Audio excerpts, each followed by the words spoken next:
It wasn't all that difficult for Baru, once a top monster himself, to detect what was supplying the life force to his enemy. The Archlick desperately shook its head. No, this can't be. However, Baru didn't pay any attention to the pleading of his enemy, and simply crushed the pendant in his hand. Krek, you talk too much for someone about to die. Along with Baru's words, the body of the Archlick crumbled to dust. Park Jong-soo's jaw dropped to the floor. He was so shocked that he needed some time to process the event his own two eyes had witnessed just now. How could it kill the Archlick in one hit? There was an event that catapulted the Archlick as a pretty infamous creature among the boss-level monsters. And that would be the incident of the Gold Dragon Guild's annihilation. An entire guild was completely destroyed by a single Archlick. Not just any guild either, but one that was supposed to be quite powerful even within China, no less. But then again, that might have been an obvious result. The Archlick could continuously summon out Death Knights anytime it wanted to. And one Death Knight was a very powerful undead-type monster that required the bitter struggle of multiple rank hunters to defeat. If you underestimated the boss monster simply because it didn't have any guards around it initially,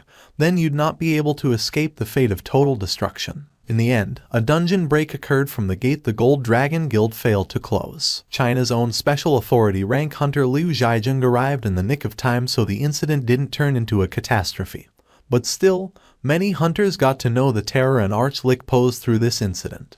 Hyung Nim, wasn't that an Archlick? Yeah, it was. The thing that came out of the gate during that Gold Dragon Guild incident. If that's true, then that ain't just one shot at an Archlick. Jiang Yunti now formed a completely disbelieving expression. What a scary power. They had seen the extent of his power in Jeju Island, but having witnessed it for real, they had to concede the fact that he possessed an incredible ability. Seong Jinwoo Hunter Nim doesn't even need to enter a gate and still gets to clear it by just sending these guys in. No. Jiang Yunti spoke without thinking too much about what he was saying. However, Park Jong-soo felt goosebumps break out all over his skin after he thought about what his deputy just mentioned in passing. The number of summons Hunter Seong brought out back in Jeju Island was at least over 200. That was only from those that got caught on camera. So, it was difficult to even estimate how many more he could actually summon out at once. What if he didn't even need to make a single move, but simply send out his summons to clear out dungeons? Hyung Nim, let's not waste more time and push ahead with merging our guild with Seong Hunter Nim's guild. You really want to try your luck with that, Hyung Nim? Think about it. Combine Seong Hunter Nim's abilities with our guild's know-how. Even the likes of the Hunters Guild should be terrified by our potential, man. Would Vice Chairwoman Cha Hyun leave the Hunters Guild and join hands with Hunter Seong for no reason? Of course not. You honestly believe that Seong Hunter Nim needs us? Park Jong-soo tutted and explained in detail. Do you really think that Seong Jinwoo Hunter Nim will be able to disregard the law if he wants to work? Excuse me, even if it's possible for his summons to clear dungeons, he still needs to fill up the minimum headcount for the raid team. No. Oh, hearing that plausible explanation, Jiang Yunti's expression brightened up once more. You're right, Hyung Nim. As the two men stared at each other with happy smiles on their faces, the ground beneath their feet trembled ever so softly. With the death of the boss-level monster, the gate was starting to close up. Well, let's carry on our discussion after we get out of here first. Yes, Hyung Nim. Will you let me enter high-ranking gates all by myself in the future? Pardon me. When he was faced with a completely unexpected demand, Go Gun Huey's eyes opened up wide. Are you asking me to exclude you from the minimum headcount rule? Jinwoo nodded his head. The regulation regarding the number of raid team members was the minimum safety net in place for the hunters. It was a policy to prevent the incidents of hunters entering a dungeon without sufficient preparation and losing their lives. However, did Hunter Seong require such a safety net when his summons could beat down countless rank S monsters? Abruptly recalling a certain scene from the Ant Tunnel raid, Go Gun Huey asked as his expression tensed up. By any chance, the raid permits your guild will be issued with, are you planning to clear those gates all by yourself? Yes. Go Gun Huey became speechless from Jinwoo's straightforward reply. There was not one trace of worry in his voice. Could it be that he made the guild just for this? Did he do that so he could solo clear high-ranking dungeons? A one-man army, for Go Gun Huey, who had been constantly worried about the unchecked growth of the major guilds, that proved to be one hell of an attractive concept. His heart began racing again. Go Gun Huey placed his hand on the chest that began to hurt a little, and formed a bitter smile after comparing himself to the virile and healthy-looking Jinwoo. Will it be difficult? Jinwoo asked, but Go Gun Huey immediately shook his head. It's not going to be impossible. Leave it to me. Jinwoo grinned brightly after hearing Go Gun-hui's confident reply. Nice. One of the things that could have proved to be a source of headache got resolved just now. Thank you. Jinwoo smiled and expressed his gratitude, and Go Gun-hui replied with a smile of his own. Camera flashes went off every few seconds as a slim woman with natural black hair assumed several different poses. Good, that's good. A wide grin didn't want to leave the face of the photographer as he snapped away with his camera. Thank you for your hard work. You too, Miss Soo-hyun. Hello, Nuna. It was from Yoo Jin-ho, regrettably. Yoo Soo-hyun was well aware of the fact that this kid would only call her Nuna if he wanted something from her. Nuna, don't you want to join our guild? What on earth was he on about, out of the blue? A thin frown formed for a second there on Yoo Soo-hyun's fine, smooth forehead. Your guild. She was so dumbfounded that she simply had to ask again. Instead of getting dragged to my father's guild and acting like its public relations mouthpiece, don't you think it'll be a lot better for you to leave your name on our guild's employee list and do whatever you want? And this was the rather remarkable reply she got in return. Yoo Soo-hyun's voice became quite low as she got more and more suspicious. And why do you need my name in the first place? We're still short of one last guild founding member, you see. Wait, are you telling me to join a guild that's not even a real thing yet? Yeah, Yoo Jin-ho answered back oh so innocently. Yoo Soo-hyun felt her head slowly develop a pulsing migraine simply from wondering just what this kid believed in to become such an optimistic human being. No, besides all that, just who could be the other person, then? Rather than the idiot asking her to put her name down as one of the guild's founding members, she was getting a lot more suspicious of the other person's reasoning for wanting to make a guild with this idiot. Instead, you aren't acting like this cause some shady character sweet-talked you into it, right? Who'd want to create a guild with a rank D hunter possessing a negligible amount of hunting experience other than swindlers? However, Yoo Jin-ho's response was rather different from her expectations. From the other side of the phone line, the sound of a chuckle formed when the corner of one's lips arched up came out, followed soon after by a relaxed voice. You'll be shocked if you find out who that shady character is, you know. Okay, who is it? I'm hanging up.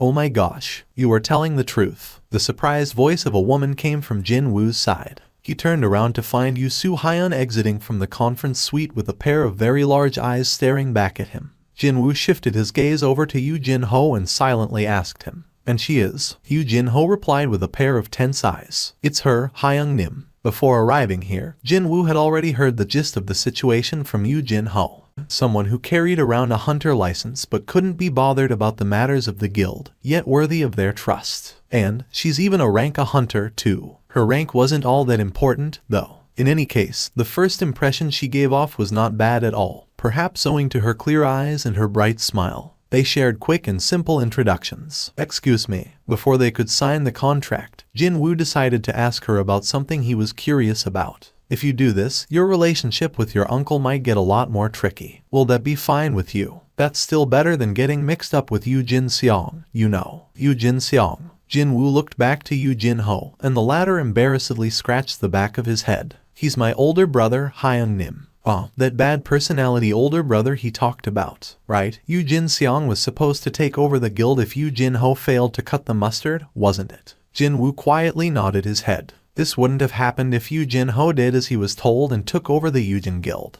In a way, Yoo Soo-hyun was another victim of the choice Yoo Jin-ho made. Because of this kid, many people are being greatly inconvenienced, aren't they? Excuse me. Yes, she was blushing just a little bit. It seemed like she had something important to say to him, judging from how her eyes were quietly trembling like that. Jinwoo also formed a serious expression. Is there something you'd like to ask me? Yoo Soo-hyun hesitated slightly, but after hearing his words, she worked up enough courage to ask him. Her eyes even began sparkling. Can we take a selfie together? I wish to upload it to my SNS profile. You will acknowledge summoned creatures as members of a raid team. Do you think such a thing even makes sense? Nam Junwook yelled out at the top of his lungs. Formerly a prosecutor, he now served as a member of the National Assembly. No one in this country came remotely close to this man's ability to sniff out and latch onto a person's wrongdoings. The association president Go Gun-hui maintained his silence as he sat on the opposite side of such a man. Nam Junwook was actually smiling inside as he was staring at his current verbal sparring partner. Indeed, even if you had 10 mouths, you'd not have anything to say. The victor had been decided already. No matter who it was, they would say this was Association President Go Gun-hui going too far. He must have known this too, because he showed absolutely no signs of counterattacking yet. However, Nam Junwook was not thinking of easing up here. His style was to keep up the pressure when the enemy was on the back foot. He'd push his opponents hard until they were driven to the edge of a cliff. Veins bulged in his neck as he raised his voice high, not at Go-Gun Huey, but at the entirety of the third conference hall, currently filled to the brim with the interested parties and a cordon of reporters. Hunter Seong Jinwoo has barely finished creating his guild, yet you already wish to pass this nonsensical regulation. If this isn't the case of preferential treatment, then what is? Very good. Nam Junwook sensed his impending victory. Go-Gun Huey's fame had skyrocketed recently due to him pulling off the Jeju Island raid so brilliantly. But now, Nam Junwook got to deal two powerful blows to that man, with the recent high school dungeon break incident, and the controversy surrounding the preferential treatment Hunter Seong Jinwoo had received. Basically, politics was a turf war of sorts. If he got to bring down Go-Gun Huey, a man standing at the opposite end of the political battlefield, then Nam Junwook would get to enjoy his share of the benefits sooner rather than later. Nam Junwook was waiting for a cowardly excuse, but then Go-Gun Huey went and threw a wet blanket on his parade. Yes, it is preferential treatment. His answer was short, but the impact it carried was enormous. Noisy. Not just the spectators in the gallery, but also the reporters and politicians were busy exchanging knowing or shocked glances with people sitting next to them, which only served to further add fuel to the chaos. Of course, the one most surprised among them was Nam Junwook. Did this geezer finally go senile? There is one thing I'd like to ask everyone that has gathered here today. An assault team comprising of 20 rank A hunters, or an assault team comprising of just one person? Hunter Seong Jinwoo. Go-Gun Huey slowly stood up and swept his gaze over the faces of every attendee present as he continued on with his speech. If you were to accompany either one of those teams during a dungeon break, which one will you choose? No one could offer up an answer, because it was pretty much the same thing as the answer already being set in stone. There was no reason to answer back at all. Nam Junwook was about to say something, but before he could, Go-Gun Huey was a step faster and continued on. A total of 21 countries, including the United States, Japan, China, etc., have demanded more information on Hunter Seong. Go-Gun Huey waved around thick official documents for all to see. Every single one of them is hell-bent on stealing away Hunter Seong to their countries. Go-Gun Huey took some time to look at the cordon of reporters, before shifting his gaze back over to the member of National Assembly, Nam Junwook. Our current situation is like this, yet are you really telling me that you want Hunter Seong to remain in our country even though you are not willing to do a favor this small for him? Nam Junwook's complexion was getting darker and darker. He could definitely sense that the tide had turned against him now. Unfortunately, Go-Gun Huey wasn't thinking of letting his opponent go this easily. He kept his gaze firmly locked on Nam Junwook before throwing another question. Let me ask you this. Do you wish to see a repeat of the incident of Hwang Dong-soo abandoning us for America? Nam Junwook bit his lower lip. As Go-Gun Huey put the documents down, he was now overflowing with a certain relaxed air, something he had kept hidden until then. Nam Junwook knew what that look signified. That was the look of the victor he used to make often, just as he was closing in on yet another political victory for himself in situations similar to this one.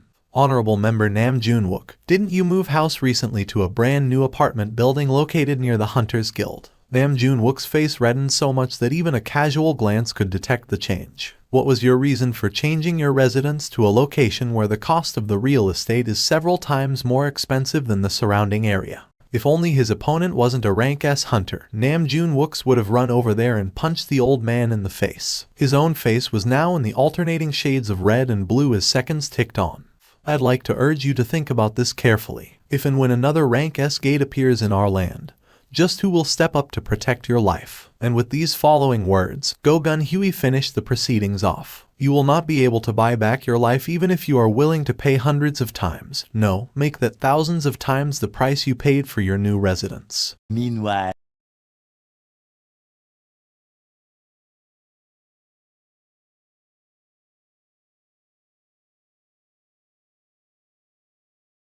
Before a rank A gate for the first time ever in his life, Yu Jinho's bulging eyes were trying to look up at the top of this enormously tall gate. He needed to look really high up just to barely spot it. Seeing how Yu Jinho couldn't close his mouth for the last 20 minutes or so, Jinwoo began thinking that his own reaction of seeing the rank A gate back then was perhaps too reserved for a first-timer. Hey, Jinho, your jaw will come loose if you keep doing that. Sorry.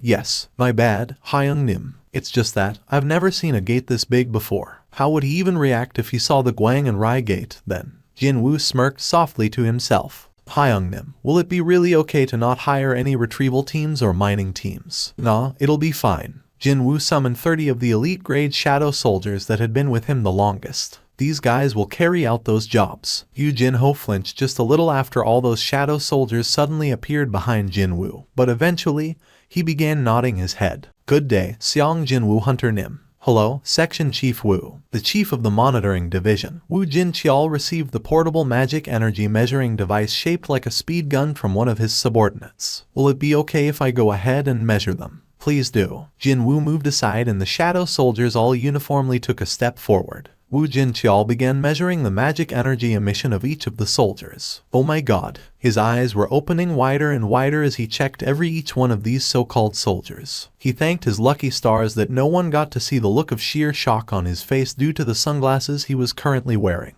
All of his summons are either rank S or rank BS. Indeed, Jinwoo had easily exceeded the criteria for earning the raid permit for a rank A gate such as this one. Seong Jinwoo Hunter Nim. Please look this way. Please tell us how you feel regarding the very first raid of your guild, Ah Jin. Was there a special reason for naming your guild as Ah Jin? What is your relationship with the fellow founding member, Miss Yu Su Hyun? From just beyond the police line, the proverbial torrent of questions from countless reporters were barreling down on Jinwoo. This was the first raid Jinwoo's guild was about to embark on. So, countless reporters camped out here since early morning to capture this historic moment with their cameras. And inevitably, there was no more space to even stand around near the gate's vicinity. Jinwoo pointed to the reporters with his chin. I thought you were protecting my information. Yes, we are indeed protecting your private information, but regretfully, there's not much we can do about the locations of gates. Seong Hunter Nim. Okay, so, shall we get going, then? Yes, Hyung Nim. Indeed, let's get going. The heads of Jinwoo and Yu Jinho simultaneously swiveled back after hearing that voice coming from behind them. And that's where they spotted Wu Jinqiao, his usual black business suit now replaced by various armors covering from head to toe. I thought you already left, Jinwoo asked, puzzled. The association president ordered me to find out if it is really safe during Seong Hunter Nim's raid. Will it be a problem for me to accompany you? Well, the guy was just doing his job, so was there reason not to let him tag along? It'll be fine as long as you don't try to hunt monsters. My department isn't called the monitoring division for nothing, Hunter Nim. Please, come in. Go-Gun Huey's eyes nearly popped out of their sockets after he saw Wu Jinqiao's face as the latter cautiously entered the office. What's this? He expected there to be no problems, yet Wu Jinqiao looked as if he got dragged through a ringer instead. It's not just anybody but Hunter Seong Jinwoo we are talking about here, so how come Chief Wu looks like that? His confusion only lasted for a short while, though. Wu Jinqiao powerlessly sunk deep into the couch. He rubbed his face with his hands, showing how tired he was. Just what happened inside the dungeon. That, sir, that wasn't a raid. It was. It was. Wu Jinqiao raised his head, shock and fear still writ large in his trembling eyes. Sir, it was the scene of a massacre. The charismatic leader of the monitoring division, Wu Jinqiao, often thought to be possessing an inborn heart of steel, was speaking with a voice that trembled ever so softly. A massacre, is it? Go-Gun Huey swallowed his saliva. Wu Jinqiao replied without hesitation, evidently not even thinking of changing or denying his description. Yes, sir. Was there any other description that fit what happened in there? It was as the word suggested, a total massacre. Wu Jinqiao didn't hold back on anything and confessed to everything he saw at the behest of the association president. The dungeon was a nest of Nagas, sir. Go-Gun Huey narrowed his eyes as he combed through his knowledge of various monsters. If it's a Naga, creatures that resembled a hybrid of a human and a sea snake, preferred to live in damp areas, and experts of both melee and magic attacks, capable of giving many experienced hunters a hard time. Those points were the Nagas in a nutshell. They were also known as really tough opponents to contend with as they moved around in large groups, even though they were high-ranked monsters. However, someone of Hunter Seong Jinwoo's level shouldn't be having a hard time against a handful of Nagas going around in groups. As if he had read Go-Gun Huey's inner thoughts, Wu Jinqiao clarified himself. I even felt sorry for the Nagas at some point, sir. Hunter Seong Jinwoo's summoned creatures pounced forward and proceeded to mercilessly rip the Nagas apart into many bloody pieces. At least, those summons wearing black armors, like the humanoid types and the high orcs types, were a bit more humane. But then, the summons resembling bears and ants were far too feral even for his tolerance level. Some of the ants even began eating the corpse of the monsters. Hunter Seong Jinwoo became so incensed that he even physically kicked them. Wu Jinqiao began shuddering after remembering this one ant that tried to sneak a dead Naga's head into its mouth, only to get discovered by irate Hunter Seong. It got splendidly buried deep into a wall from a powerful kick. Although, he still couldn't tell whether he was shuddering from the horrifying summons, or from Jinwoo who could unhesitatingly kick a summon like that into a wall. Soldiers resembling humans, orc-type soldiers, bears and ant-type soldiers, not one of them could be called weak by any stretch of the imagination. But the biggest highlight of them all was, there was this one summon with a red mane attached to its black helmet. Wu Jinqiao raised his dipped head again and stared straight into Go Gun Hui's eyes. Would you believe me when I told you that particular summon could shoot lightning out of its sword every time it took a swing, sir? Oh my god. Go Gun Hui was feeling completely astonished now. The lightning magic contained the destructive power of fire-based magic as well as the speedy nature of the light-based magic. Because of that,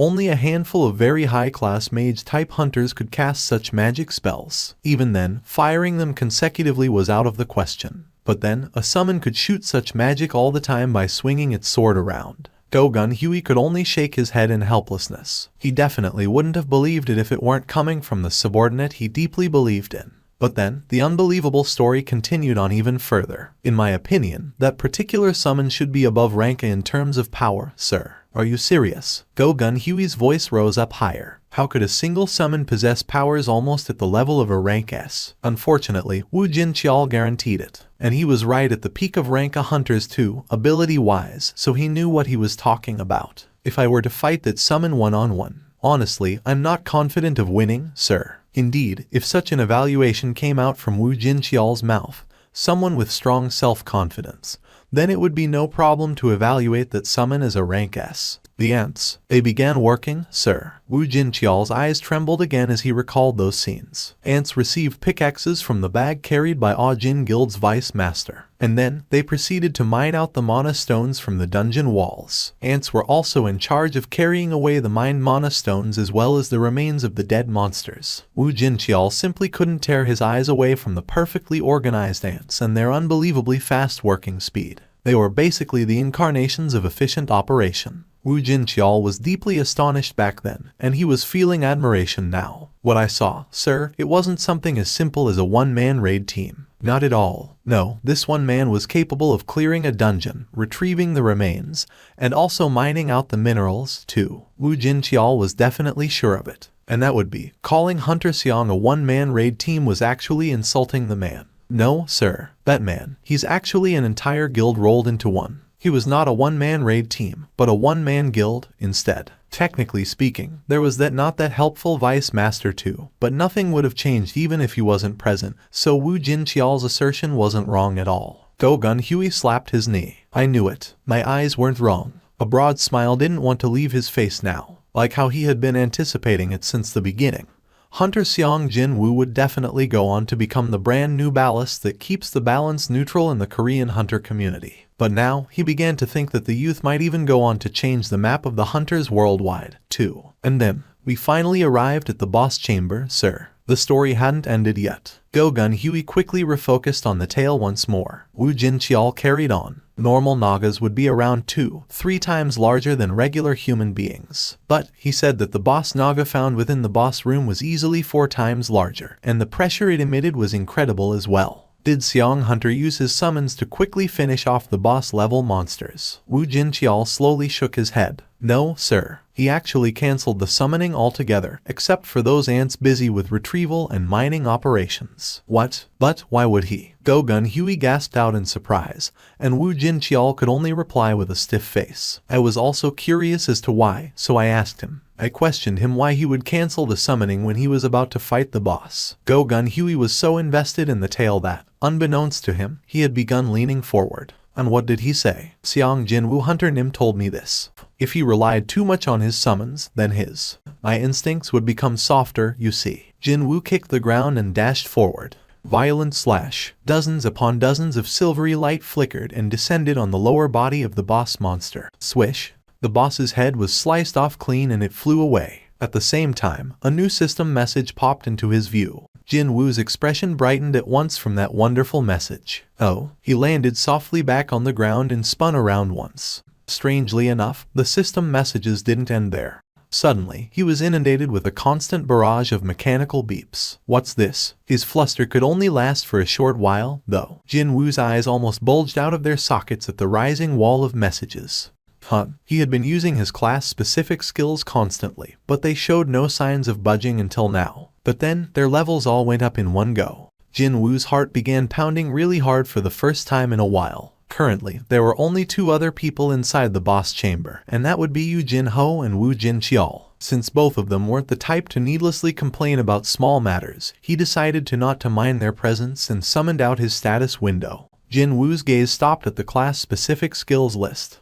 Active skills: Shadow Extraction LV 2, Shadow Storage LV 2, Sovereign's Territory LV 2, Shadow Exchange LV 2. It's for real. Hearing about the truth and actually seeing it were 2 different things. Jinwoo clenched his fist tighter, especially from the fact that the level for Shadow Exchange had gone up. Nice. The Shadow Exchange skill possessed such an endless potential, but he was feeling frustrated by the limitation posed by its lengthy cooldown time. The description said that cooldown will change according to the skill level, right? With this, his frustration should go down a little. This was today's biggest gain for him. He was far more pleased about the skill Shadow Exchange being enhanced rather than his stalled level rising up again. Wu Jinqiao walked up close to the remains of the boss level Naga and lightly tapped on the monster's scales. He could definitely sense the steel-like hardness through his fingertips. Scales of Naga boasted amazing hardness, and they were often used in the manufacturing of all sorts of defensive items, such as various armors and shields. But such scales were. Some part of the scales on the lower torso of the monster were crushed and torn into pieces as if they were made out of paper. That was the aftermath left behind by Jinwoo's skill, Violent Slash. Being able to produce such devastating destructive power while using nothing more than a couple of short swords. Cold sweat formed on Wu Jinqiao's forehead as he observed the monster's corpse. What a great relief that the youth was their ally and not an enemy. Jinwoo was utterly relaxed as he activated Shadow Extraction. Rise up. The shadow of the boss-level monster answered the call of its new owner. A hand emerged out from the shadow and grabbed hold of the ground, before dragging its body out from the darkness. However, the newly summoned creature was way smaller in size than what the audience was expecting to see. As a matter of fact, it was only about the same size as the summoned creatures created out of regular Nagas. Maybe it was slightly larger, but that was about it. Haha, Wu Jinqiao was so tense that his palms were soaked in sweat. But now, he could let off a wry chuckle. This result was perhaps an inevitable one. How could a summon created from borrowing the dead monster's powers be similar to the actual thing? That would be just about the right size, whether that criteria being its actual power or the physical size. Wu Jinqiao felt relieved for some reason after seeing the summon and its comparatively miniaturized size. Maybe, Hunter Seong Jinwoo's powers have a defined and clear ceiling. Even if that was the case, Hunter Seong's own combat abilities easily exceeded one's imaginations, so one could never see him as an easy opponent at all. Quite different from Wu Jinqiao's thoughts, though. Jinwoo was shouting out in elation at the unexpected jackpot he just stumbled onto. Nice. Was this because of the Shadow Extraction had leveled up? For the first time since Ygritte's case, the message regarding the strengthening of a shadow popped out. Jinwoo quickly checked the new soldier's information. Elite Knight grade. It wasn't that surprising to see the grade Elite Knight pop up like fangs before, since this guy used to be the boss of the Ranka dungeon. However, its starting level was 13. Jinwoo confirmed that level and could barely keep his happy chuckles in check. Is it because its level is so high? Its power is not all that different from the original. He picked up on the massive magic energy hidden deep within its smaller body. He was actually puzzled by its different size, but he could make one hypothesis here. Maybe this is how it looked originally. That made sense, seeing that they were all Nagas to begin with. So, how could the boss be that much bigger than the others? If it used magic like fangs to balloon up its size, then that made perfect sense. Just like before, the message urging him to name this new soldier popped up to his view. Jinwoo didn't give it much thought and named it Jima. That's right. And so, a powerful new mage had been added to his shadow army, as well as to his new Naga troops, as well.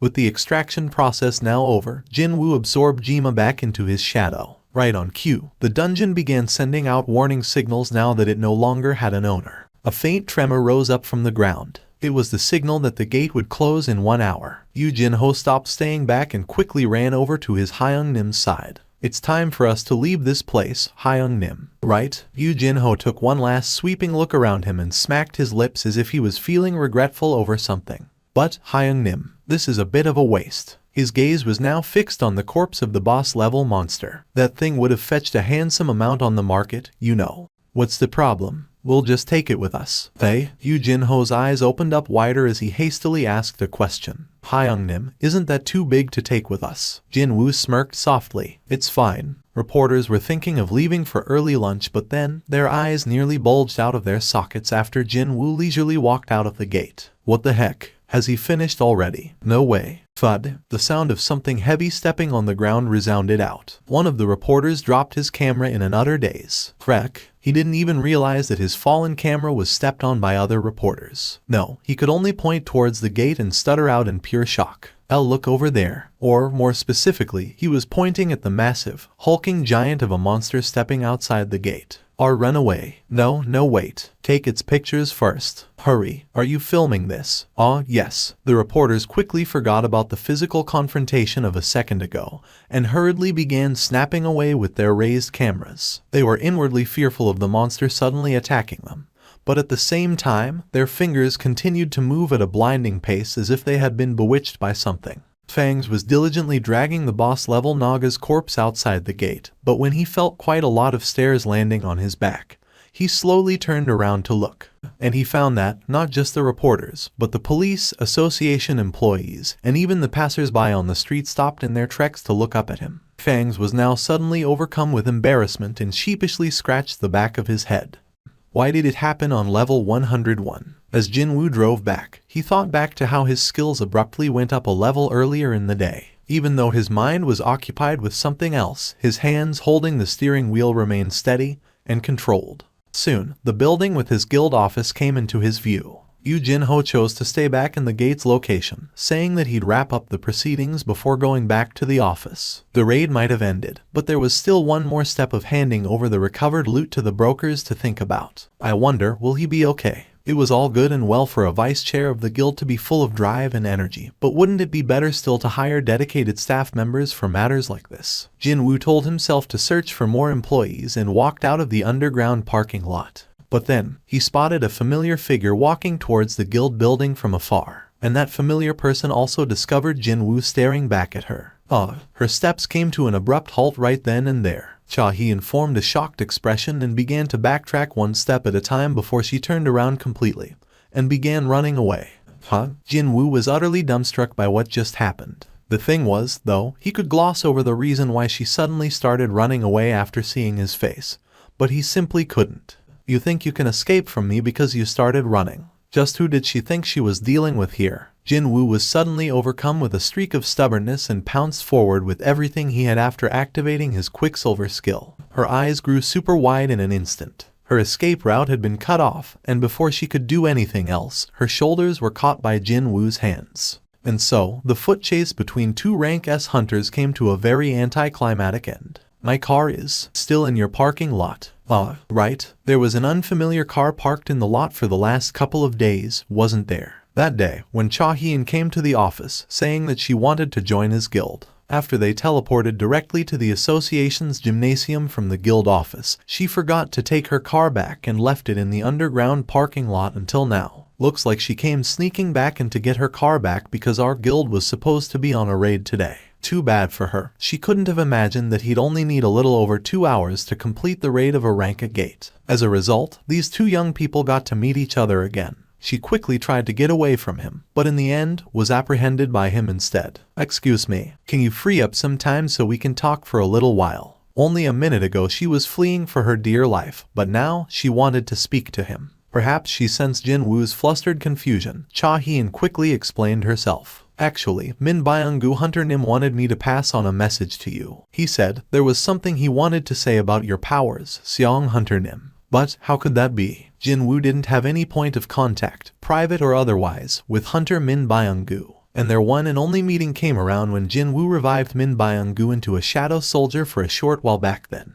Hold on, please. Didn't matter if what she wanted to say was true or not. This topic didn't seem well suited to be discussed in the middle of the street. Jinwoo scanned his vicinity once and then continued to speak to her. Let's continue our discussion somewhere more private, shall we? Shinjuku, located in Tokyo, Japan. A gloomy shadow was being cast on the busiest, liveliest avenue in Tokyo, the one often referred to as the beating heart of Japan. That wasn't a simple figure of speech, though. Every single car, bicycle, and person, didn't matter who or what, they were all standing still beneath this massive shade cast over them. People began climbing out from their stopped vehicles one by one. The road was becoming uncontrollably clogged up, but not one honked their horns or yelled out in irritation. It was as if everyone here had been bewitched by an unseen force. Every single gaze was directed to one particular spot. Oh my God, dear Lord. There was a gate so huge that it blocked out the sky to cast an enormous shade onto the ground below. The people below saw this common-sense shattering gate that easily matched a regular skyscraper in sheer size,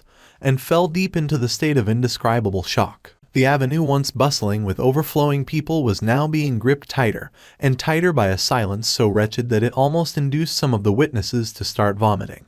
Why isn't the Hunters Association saying anything? Something that horrifying had appeared in the middle of Tokyo, yet the association, who should be in charge of such things, were keeping their mouths shut. A rank S gate has appeared right in the heart of Tokyo. But, do you think it makes any sort of sense for the association to not have a single countermeasure in place? How? The Prime Minister cried out in anguish. Unfortunately for him, everyone present kept their mouths shut as if they had agreed to do so beforehand.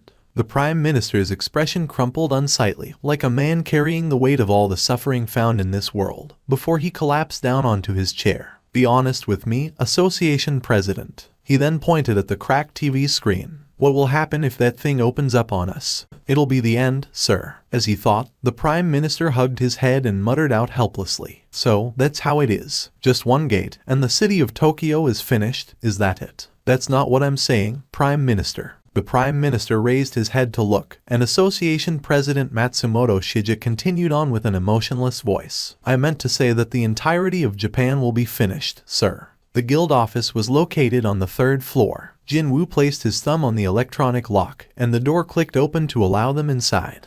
There is no one in the office. The vice chair wanted to remain behind in the gate's location, you see. Doesn't that mean there are only me and Mr. Seong Jinwoo inside this guild building?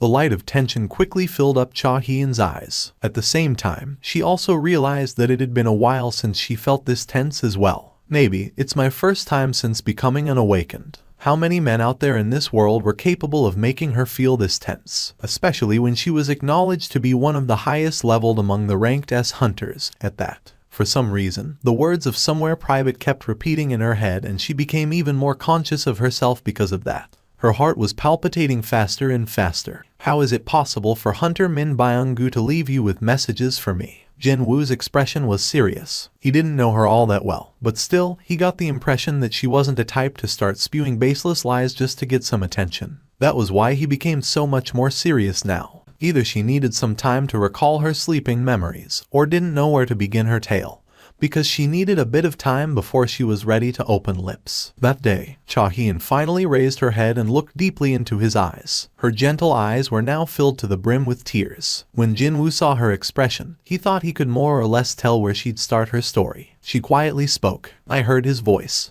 Cha Hyun was getting sucked deeper into the unending darkness, but it was none other than the hand of Min Byung-gu reaching down to stop her falling. Min Byung-gu, Hunter Nim. Min Byung-gu slowly nodded his head. Cha Hyun had to confirm that it was him multiple times because he was currently decked out in unfamiliar black armor. If it weren't for his uncovered face, she'd never have figured out that it was him. Cha Hyun asked him in confusion. Where are we? I don't know myself, but I do know what will happen if I let go of the hand holding you. Cha Hyun was about to take a look below her, but Min Byung-gu hurriedly stopped her. Don't look. Min Byung-gu explained to her with a somber look on his face. If you look down there, you might not be able to come back up again. Did I? Am I dead? Min Byung-gu shook his head. No, not yet. But then, what about you, Min Byung-gu Hunter Nim? I fell to the bottom of this place, but someone pulled me back up. He pulled me back out of this endless darkness. Could it be that man is? Yes, it was Hunter Seong Jinwoo. Cha Hyun's eyes began quaking powerfully now. Even if Hunter Seong Jinwoo was ridiculously overpowered, was he really powerful enough to revive a dead person?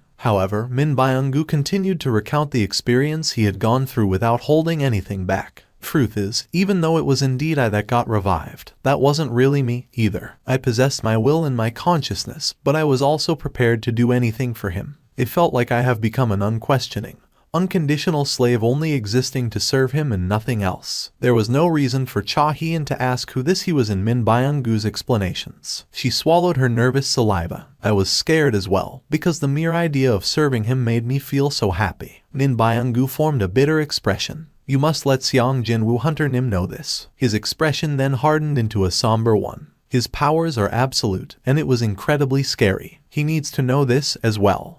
He sensed that his time was rapidly running out and shouted at her. You must remember, the real army of Hunter Seong is. It was then. A blinding light came from somewhere above and enveloped Cha Hien. Min Byung-gu's expression stiffened. His real army is. Unfortunately, his voice was buried within the empty echoes, and it flickered dimmer and dimmer, eventually sinking deep into the void below. That was as far as Cha Hien could remember. Her memories had become faint and indistinct like a fading dream, but they somehow managed to return to her not too long ago. Jinwoo's expression was understandably heavy after hearing her tale. Her consciousness seconds before dying met with that of Hunter Min Byung-gu's, who actually did die and became a shadow soldier. It was a truly hard-to-believe story. Japan immediately sent out requests for help to the international community. As they had lost over half of their combat force ranked S, this somewhat rapid decision had an air of inevitability to it. Unfortunately, the international community's attitude was rather icy, to say the least. Japan willfully ignored the dangerous situation developing in the neighboring nation of Korea. But then, the Japanese got all worked up about putting out the fire only after the flames landed on their feet. The international community hadn't forgotten that. The Japanese were left baffled and lost after the United States, already well known for never,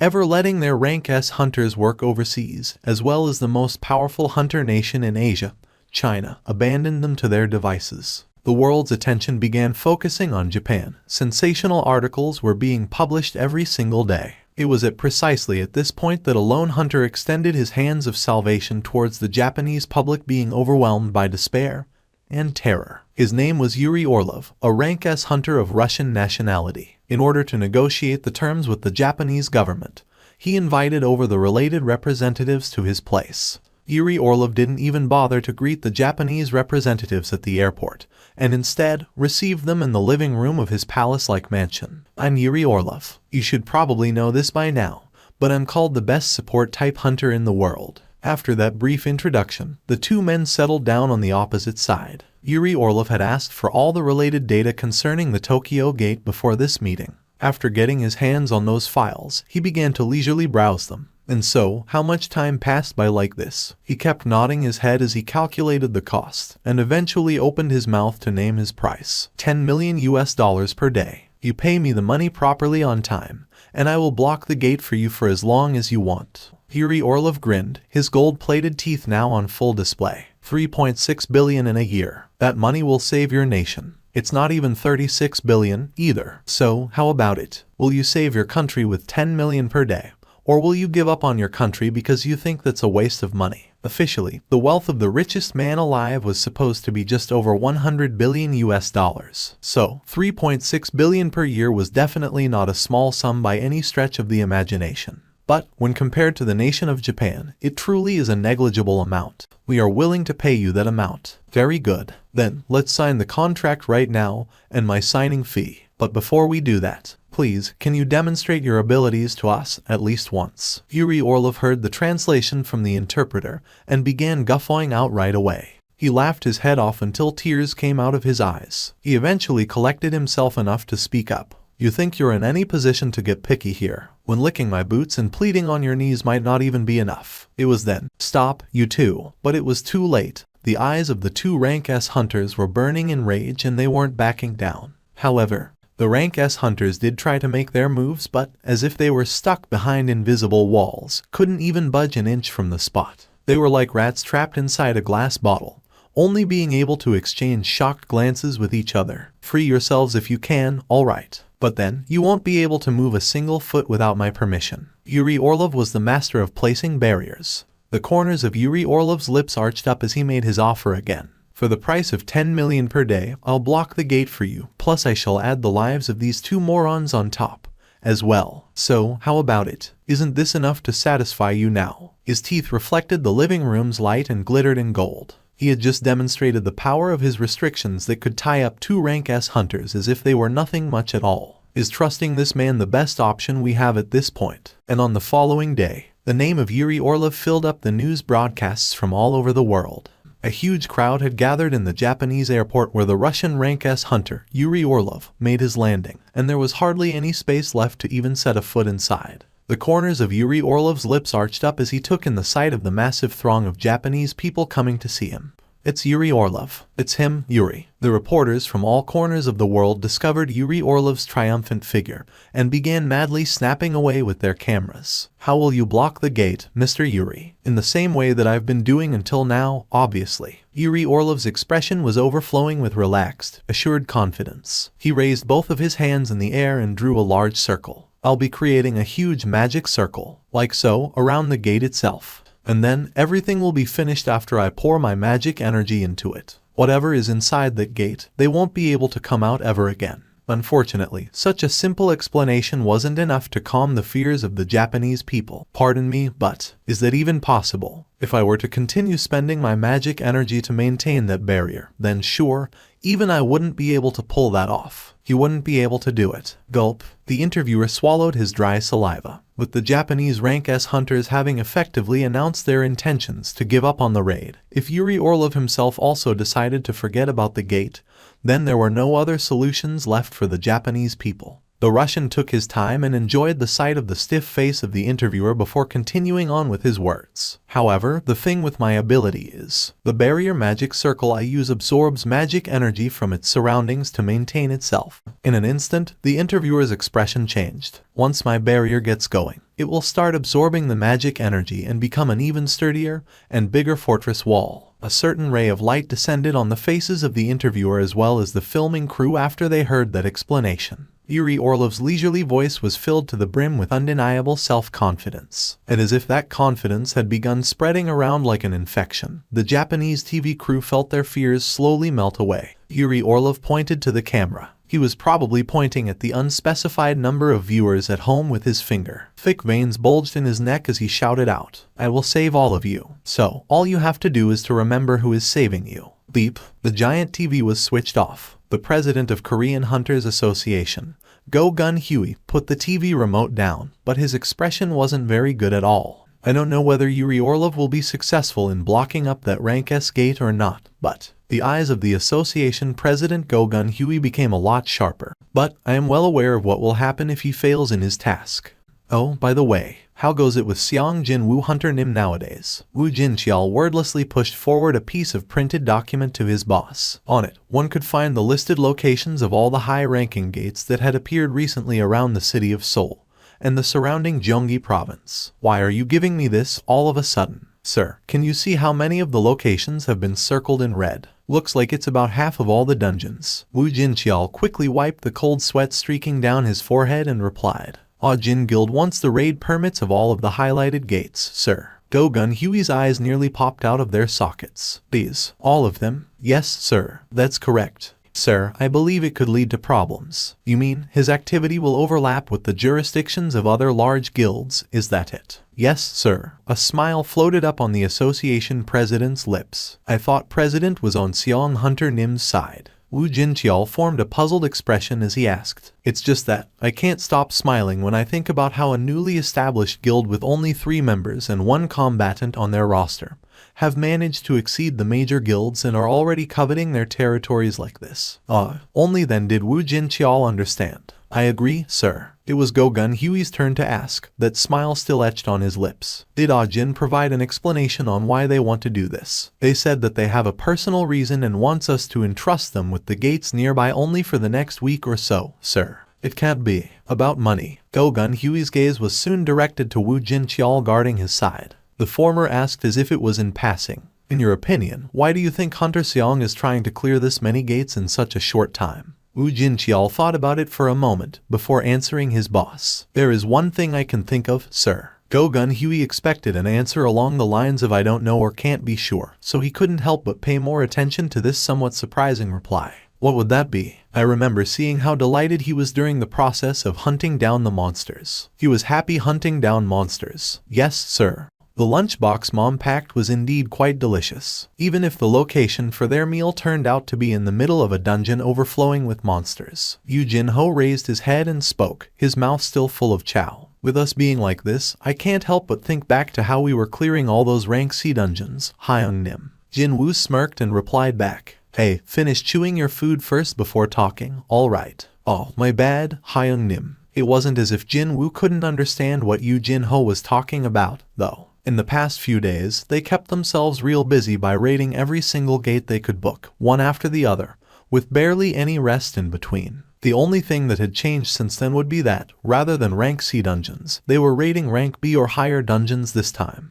Hyung-nim. Yeah, can't your summons act on their own? Well, yeah, more or less. Hunter Min Byung-gu did say that, didn't he? He said that each of the shadow soldiers possessed their own ego. Not sure how much of that story I can believe, though. Whatever the case may be, Jinwoo continued on with his question. Doesn't that mean it's fine to let the summons clear the raids by themselves during when we are having a meal, or otherwise can't move around for some reason? Hyung-nim. Nope, that I can't do. The amount of experience points he'd earned decreased when the distance between himself and the soldiers increased. He couldn't really explain what the experience points were and all that to Jinwoo, though, so Jinwoo simply formed a somber, serious expression and replied, "These guys, who knows what they will do when I'm not looking."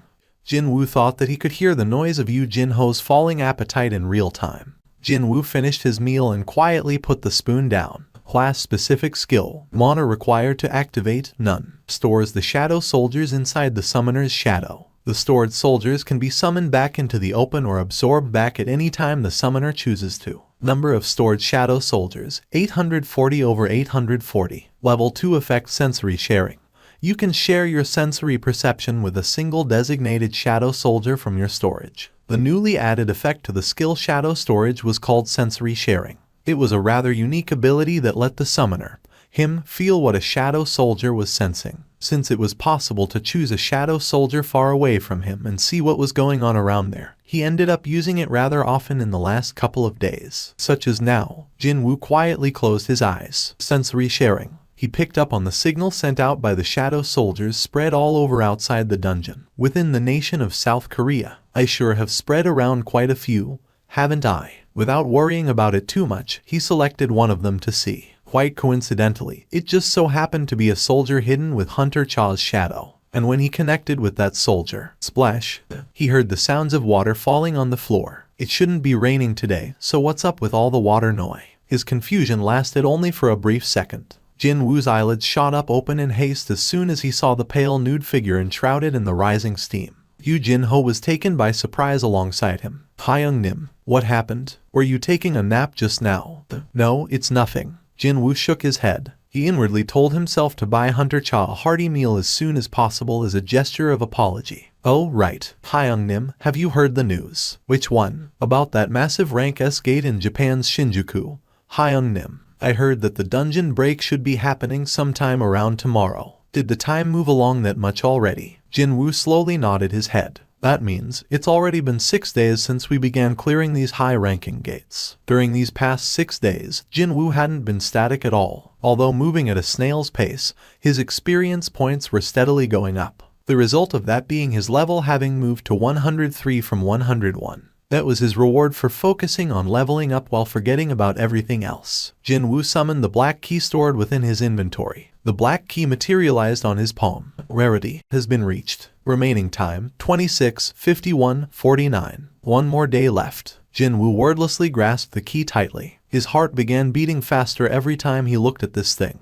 The evening before the dungeon break, a massive magic circle was drawn within Tokyo's Shinjuku district, according to Yuri Orlov's instructions. Its scale was truly enormous, completely unprecedented in history. All the residents within the area had been evacuated by now. Yuri Orlov remained in the location to inspect the barrier's formation right up until the end. The The Japanese representatives quietly watched him, not even daring to swallow their saliva. Every single word the Russian said, every little action he took, all of them were under close scrutiny. Yuri Orlov frowned and rubbed his chin over and over again, before finally opening his mouth. This is so weird, you know. The interpreter's eyes opened wider. I beg your pardon. Is there some kind of a problem with the formation? No, it's not that. The magic circle drawn was perfect. Without a doubt, he was confident of having laid down the greatest masterpiece of his life down here. No, the barrier formation wasn't the weird one here. It's like, there's someone nearby, watching us. If that weren't the case, why would Yuri Orlov's heart tremble non-stop like this? The Russian opened his eyes wider and scanned his vicinity, before angrily shouting out at the top of his voice. Who the hell are you? Where are you? Too bad, no one replied back to him. No, only the echoes of his voice reverberating within the deserted streets came back to haunt him. One of the Japanese representatives wiped the cold sweat off his forehead and forced out a smile. Mr. Orlov, the dungeon break is happening tomorrow, so there shouldn't be any foolhardy person waiting around here. Wouldn't you agree? Yuri Orlov snorted out derisively. When did I say it was a person? Pardon? Yuri Orlov looked at the Japanese representative, getting paler by the second with disapproving eyes, before tilting his head again.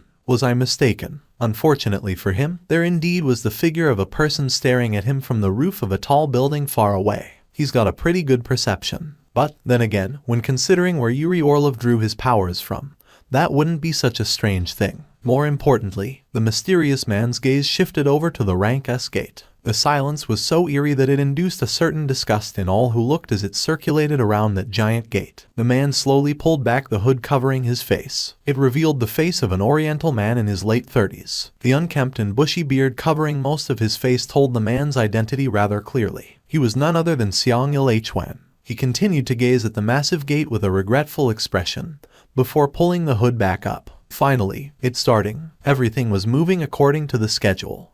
The reporters from all over the world descended on Japan. If there was one thing in particular about that, then it was that most of those reporters were war correspondents used to covering various conflicts happening across the globe. This was as good a proof as any that the event about to unfold here was as dangerous as an actual war. The security cordon built around the gate was incredibly heavy. Reporters raised their cameras and pointed towards the building-sized gate and the barrier formation drawn around it, as well as the army of men and women surrounding them both. Modern firearms don't work against monsters, so why are the army present here? To buy us more time. Excuse me, their job is to draw the attention of the monsters so the hunters can get ready for their counteroffensive. Also, to act as baits, so those higher up spectating from over there will find enough time to evacuate from this place, too. The Russian hunter was beaming from ear to ear at the moment. It's perfect. Very good. Yuri Orlov was deeply confident of the resulting barrier now. Because, well, his barriers had always been exceptional. After today, he'd go down in history books as the first man ever to block a rank S gate all by himself. I'd much prefer to be remembered as a man clearing a rank S gate all alone, though. Too bad. He couldn't get too greedy here, since another hunter better suited for that title had appeared already. What could he do about that, realistically speaking? That guy was a melee-type hunter, while he was a support type, after all. One only had to become the best in their chosen fields. That's all there was to it. Slightly carried away by his own thoughts, Yuri Orlov pulled out a flask the size of his palm from his inner pocket. When he opened the lid, the pungent smell of vodka wafted out. Mr. Yuri. Alcohol. The association employee in charge of minding the Russian freaked out and tried to stop him. But Yuri Orlov angrily glared at the hapless Japanese, instead. This is a celebratory toast, get it? A toast? So, let go of your tension, okay? Because I'm going to put on the greatest show on earth very soon. Hey, you want a sip? I'm telling you, your worries and tension just fly away in one shot. Yuri Orlov wrapped his arm around the employee's shoulders and began offering up the vodka. Hey, the gate's opening up. They are coming out. Son, Jinwoo was about to sneakily get up, but sat back down quietly again when his mom called out to him. Yes, Mom. Mom took her eyes off the TV and looked at Jinwoo. The TV news had been constantly showing the special broadcast related to the rank S gate in Japan for a while now. You weren't trying to go somewhere, were you? His mother's sixth sense could sometimes be even sharper than that of a high-ranking hunter's, Jinwoo mused inwardly. He flinched just a little, but replied as if nothing was amiss. I have a promise to keep, you see. A promise. On a day like this. I made that promise a while ago, Mom. I don't have to worry about you, right? Jinwoo replied confidently. Of course, Mom. He worked hard to achieve this strength precisely for that purpose. Mom formed a gentle smile only after looking deeply into Jinwoo's eyes overflowing with palpable confidence. Be careful on your way out, son. Jinwoo smiled refreshingly as well. I'll be back soon, Mom. Jinwoo got up and left the house pretty soon afterwards. Rarity. Type. Key. You have met the required conditions. A key allowing you entry into the Karutenen Temple. It can be used in the designated gate. The location of the designated gate will be revealed after the predetermined time has been reached. Remaining time, hours, 1 minute and 2 seconds. Only 1 minute remain now. It's almost here. His heart, calmly submerged deep below the cold surface, began to quietly pick up its pace now. Ba-thump, ba-thump. Jinwoo stood still and focused his hearing on the pulsing beat of his heart while waiting out the remaining minute. He didn't even need his watch, either. The biological clock within him, honed to the extreme, was more accurate than any time measuring device known to man in this world. 0.321. Exactly 1 minute later, Jinwoo opened his closed eyes. Jinwoo's eyes widened greatly. Isn't this place? The location of the gate appearing within the system's message wasn't too far from here. As a matter of fact, he was rather familiar with that place. Jinwoo quickly used one of the features his hunter-only phone possessed to log onto the website of the Hunters Association and checked the information on the gate in question.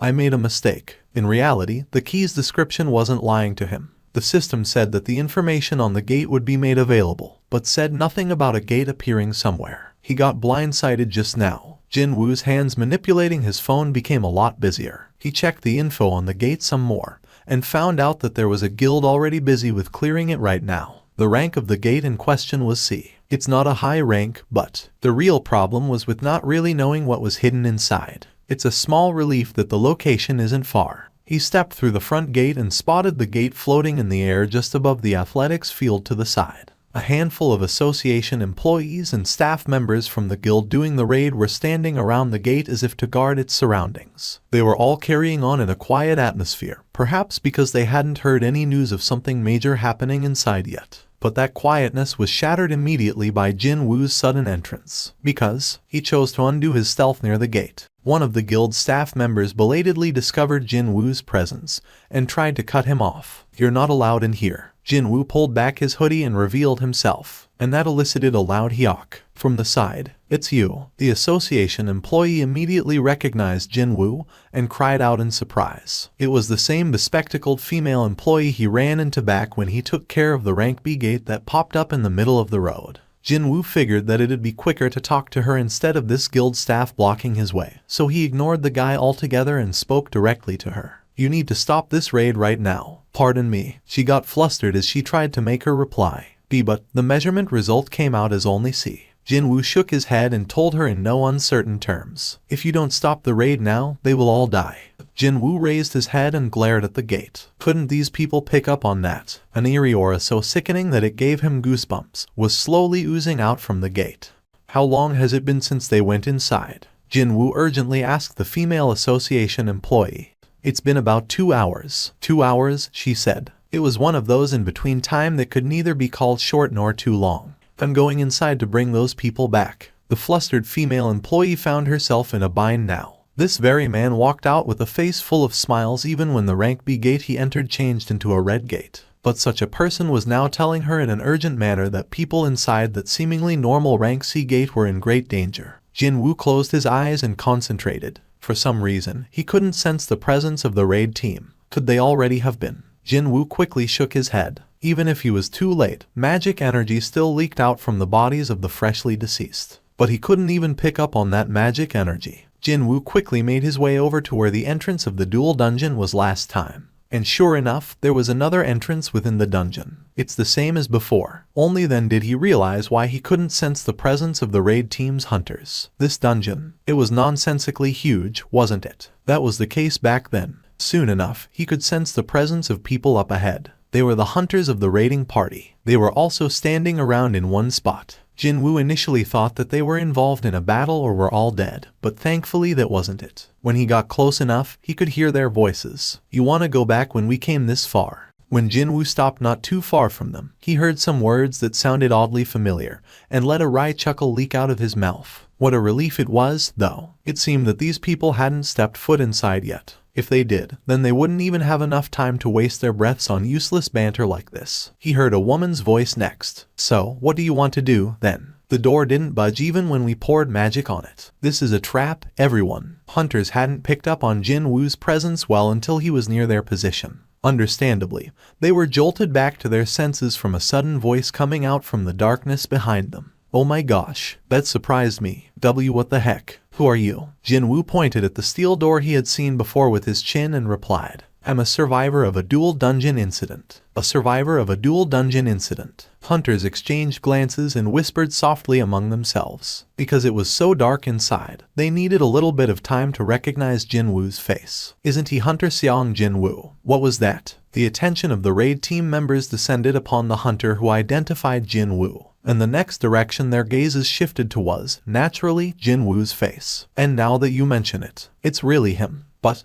why would a rank S hunter even come here? Jinwoo strode closer towards the doorway. Hunters surrounding the unknown door parted ways to make room for him. He lightly placed his palm on the door and spoke to the hunters. I know what's behind this door. Jinwoo was overcome with a reminiscence of the past as he finally got to stand before this very doorway after what felt like a genuinely long time. Excuse me, Seong Hunter Nim. He just so happened to be the master of this small to medium guild who had been pushing forward with this raid. We at the Bravery Guild bought the permit to raid this dungeon fair and square. You simply don't have any right to tell us to leave. That's right. Being a rank S isn't everything, you know. Jinwoo closed his mouth in a straight line as his reply to the opposition coming from these hunters. Jinwoo wordlessly faced the door and tried to turn the doorknob. Thunk. Jinwoo pushed down, but even with his strength stat, it didn't want to budge. Does it have some kind of restrictive magic? Without that, measly steel door like this would have moved already by now. Jinwoo took out the black key. Simply by him slotting it in the keyhole, the door slid open all on its own volition. Clunk. The raid team members of the Bravery Guild had already confirmed how tightly locked the door was before he got here. So, when such a stubbornly locked door opened easily like that, their collective brows shot up in shock. Yuck. What the heck? How did he open it? Jinwoo ignored their whisperings and spoke to them in a cold voice. I won't try to stop you. If you want to follow me inside, then go ahead. Of course, he didn't forget to warn them, too. However, you must remember that it'll be hard for you to come back out alive if you decide to do so. That one sentence managed to freeze these hunters to their spots. This was advice given by a rank S hunter, who'd scoff at that and ignore it. However, the master of the Bravery Guild still stepped forward as if he was trying to act according to the name of his organization. I'll go in. Jinwoo didn't reply to that. It was up to them to make the choice. He was going to let them bear the cost of their decision as well. The guild master looked back to his raid team members while walking towards the doorway, but none of them followed after him, only choosing to sheepishly look at each other's reactions. The guild master glared at his so-called comrades with disapproving eyes and eventually stopped before the door. The completely unaware guild master took yet another step forward, and then, swish, a large hammer fell on top of his head. Crash, the hammer smashed down to the ground and shattered the stone slab into pieces. If it weren't for Jinwoo hurriedly yanking at the scruff of the guild master's shirt and pulling him out, his head would have ended up in that state. Instead, the guild master freaked out as the gatekeepers reached out to him. Jinwoo grabbed the hapless hunter and tossed him outside the door before closing it quickly. Things found inside are all like that. Jinwoo turned around to face the other hunters. So, you still want to go inside? The guild master on the ground shook his head like a madman. His fellow guild members quickly helped him up and they escaped from there, double time. Only after confirming that the hunters had left for good, Jinwoo made his way back inside. The door closed shut behind him with a loud thud. The massive scale of this chamber, stone statues filling up the walls, and then the huge statue of a god located in the deepest recess of this chamber. Everything matched his memories. I've returned. His heart began pounding really fast. However, there was also a clear difference from back then as well. That would be none other than himself. The current Jinwoo, different from his past self, could easily decipher the truth of these stone statues now. These statues are not monsters, nor are they life forms to begin with. No, they were just puppets tied to strings, connected to something else. There was only one creature emitting magic energy within this chamber. Even then, it was concealing its magic energy so expertly that even Jinwoo found it impossible to directly sense it. He could only trace the ominous and eerie aura instead. Jinwoo slowly walked over to that beastard in question. So, you are the real one, huh? Jinwoo tried to engage it in conversation, but the creature didn't display any reactions whatsoever. Oh, so you want to play it like that now, huh? The corners of Jinwoo's lips arched up. He suddenly raised his speed greatly and stabbed the short sword into the chest of the creature. But then, crack, his attack was stopped by the stone tablet the creature was holding. The blade of the short sword deeply stabbed into the tablet. There was only one stone statue among many in here that held a stone tablet. Finally, the stone statue with 6 wings on its back looked at Jinwoo over the stone tablet with a grin etched on its face and spoke. You've arrived.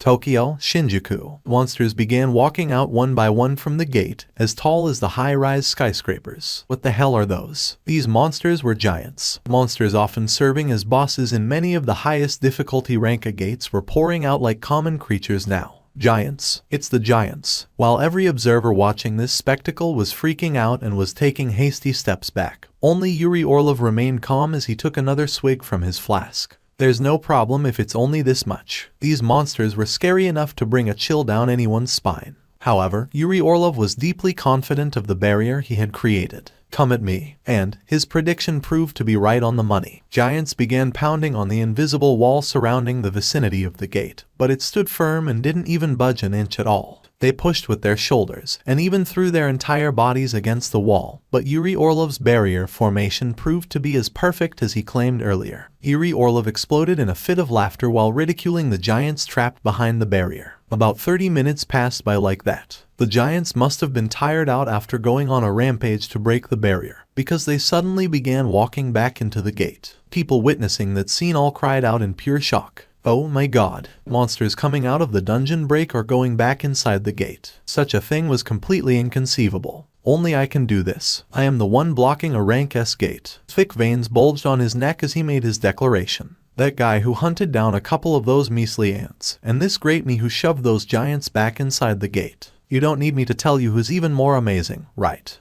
The ground rumbled hard quite suddenly. Thud. Even the tanks on standby bounced up and down. Only then did Yuri Orlov realize that the reporters were no longer looking at him. No, their gazes were unilaterally focused on the gate. The Russian also slowly looked behind him. And then, the flask he held in his hand slipped out of his grasp. Oh my god. Yuri Orlov's eyes grew wider and wider. A truly humongous giant that made the previous giants small by comparison, stepped out of the gate and stood straight up. Indeed, it was standing upright after exiting from the huge rank S gate. Yuri Orlov blinked his eyes several times, unable to tell whether this scene playing out was real or not. How could there be a monster so big that it needs to crouch to pass through such a humongous gate? No one needed to explain anything, but everyone intuitively knew that they were now looking at the boss monster. The giant monster finished standing upright and took a long sweeping look around its surroundings, before slamming into the barrier's walls. Boom. Far heavier noise than before resounded out and the earth itself began quaking rather precariously. Yuri Orlov's eyes could clearly see everything.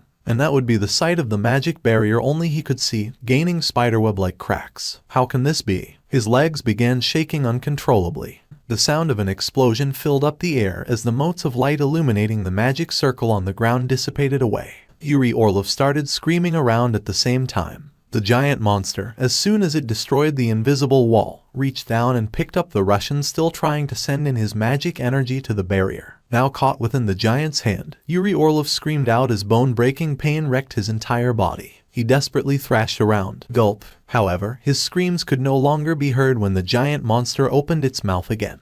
And then, behind the giant monster that swallowed Yuri Orlov in one go, all those giants that returned back to the gate were pouring out again.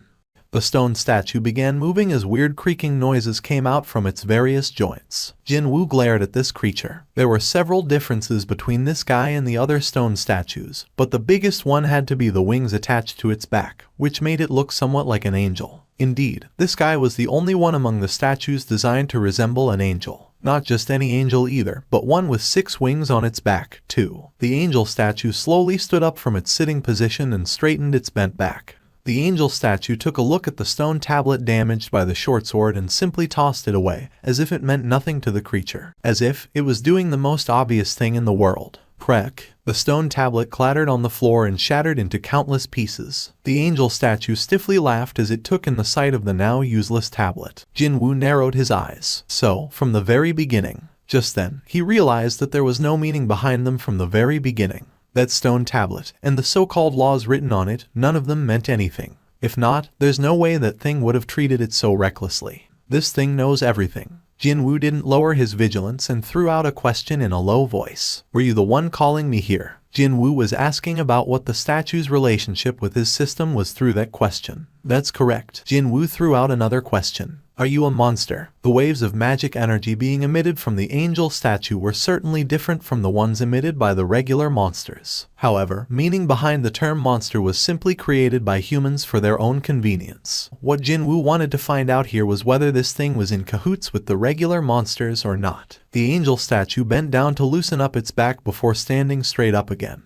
That's the wrong question to ask. Rather than asking what I am, you should be asking what you are instead. Jinwoo was frozen for a brief moment there, but he couldn't stay flustered for long. Clap. The sound of the angel statue clapping its hands wiped all distracting thoughts out of his head. Well, then, this will be your final test. The smile was long gone from the angel statue's face as it finally finished loosening up. If you still manage to stand on 2 feet by the end of the test, then everything you wish to know will be revealed to you. The angel statue snapped its fingers, and almost immediately, a red glow appeared within the eyes of the countless stone statues within the temple. Will be my reward to you. It was then. Every single head of the stone statues densely packed into this chamber all snapped in Jinwoo's direction. Jinwoo remained calm as he summoned out his shadow soldiers. Come out. But then... What? Jinwoo's forehead creased up as mechanical beeps continued to go TTI ring in his ears.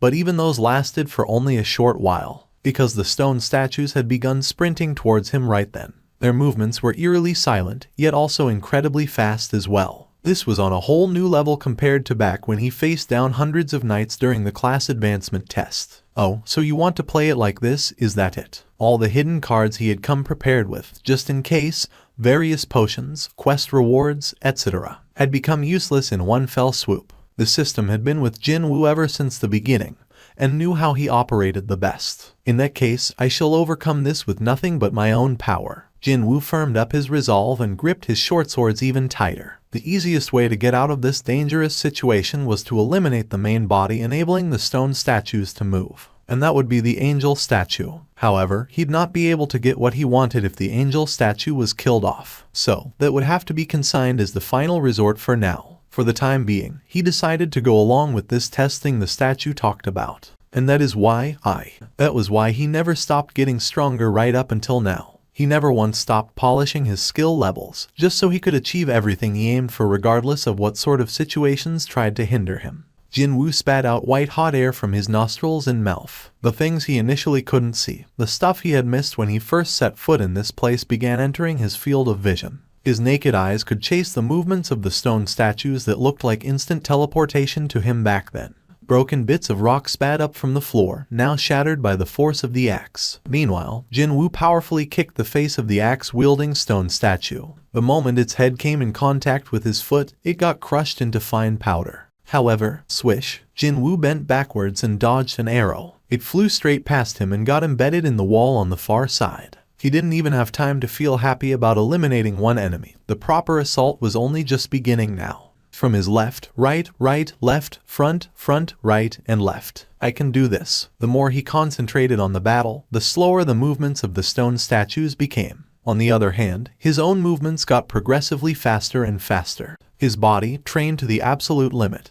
and every cell within his flesh were reacting to the movements of these stone statues. Light burned fiercely within his eyes. He began gradually thinning out the horde of the statues while blocking, slapping away, or shaking off their persistent, annoying attacks. As if, for this very moment, it felt as if the Demon King's short swords were solely created for this moment. He held them tightly in his hands and easily sliced up the limbs and body parts of the statues made out of solid stone. Jinwoo sensed his body, his mind, his cells, and even his short swords become a single entity. The angel statue, silently observing Jinwoo's remarkable movements with a great deal of interest, began to shudder greatly. How could he move like that with the physique of a mere human? The smile that was gone momentarily on the angel statue's face was back in full force now. It knew it had made the right choice. However, it was still far too early to end the test. The angel statue looked behind itself. With that, the eyes of the humongous statue of the god sitting on the throne and silently waiting for its turn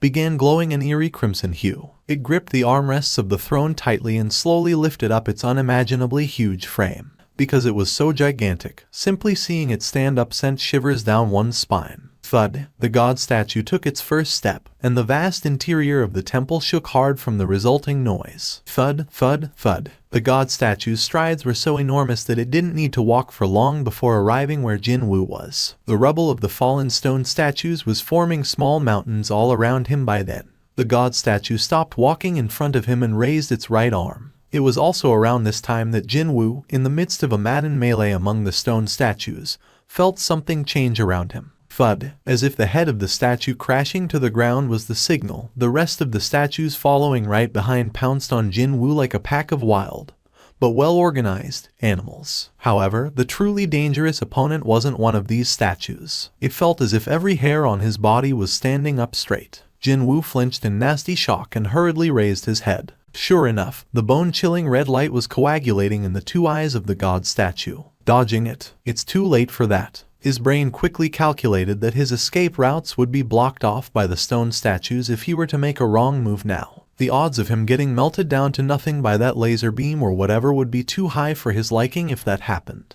In that case, Jinwoo quickly put the short sword down and immediately extended his now empty left hand at the stone statues pouncing on him. Ruler's Reach. 5 of the stone statues got caught in the skill Ruler's Reach and were stacked up together in the air. Too bad. He still didn't have a single second of leeway to bask in the happiness of his skill getting an upgrade right now. Jinwoo quickly moved the makeshift shield made from the stone statues into the trajectory of the god statue's glare. Just as he expected, red laser beams shot out from the eyes of the god statue. It didn't even take 1 second for the shield made out of the stone statues to melt away. But Jinwoo successfully used the brief respite to safely get out of the attack range of that beam. He withdrew the skill ruler's authority, and the smoldering remnants of the statues dropped to the floor. Jinwoo rapidly revised his battle plan as he confirmed the power of the god statue capable of completely evaporating these stone statues. As I thought, getting rid of the god statue should be my priority. His next goal had been set now. Before the god statue could fire the second laser beam attack,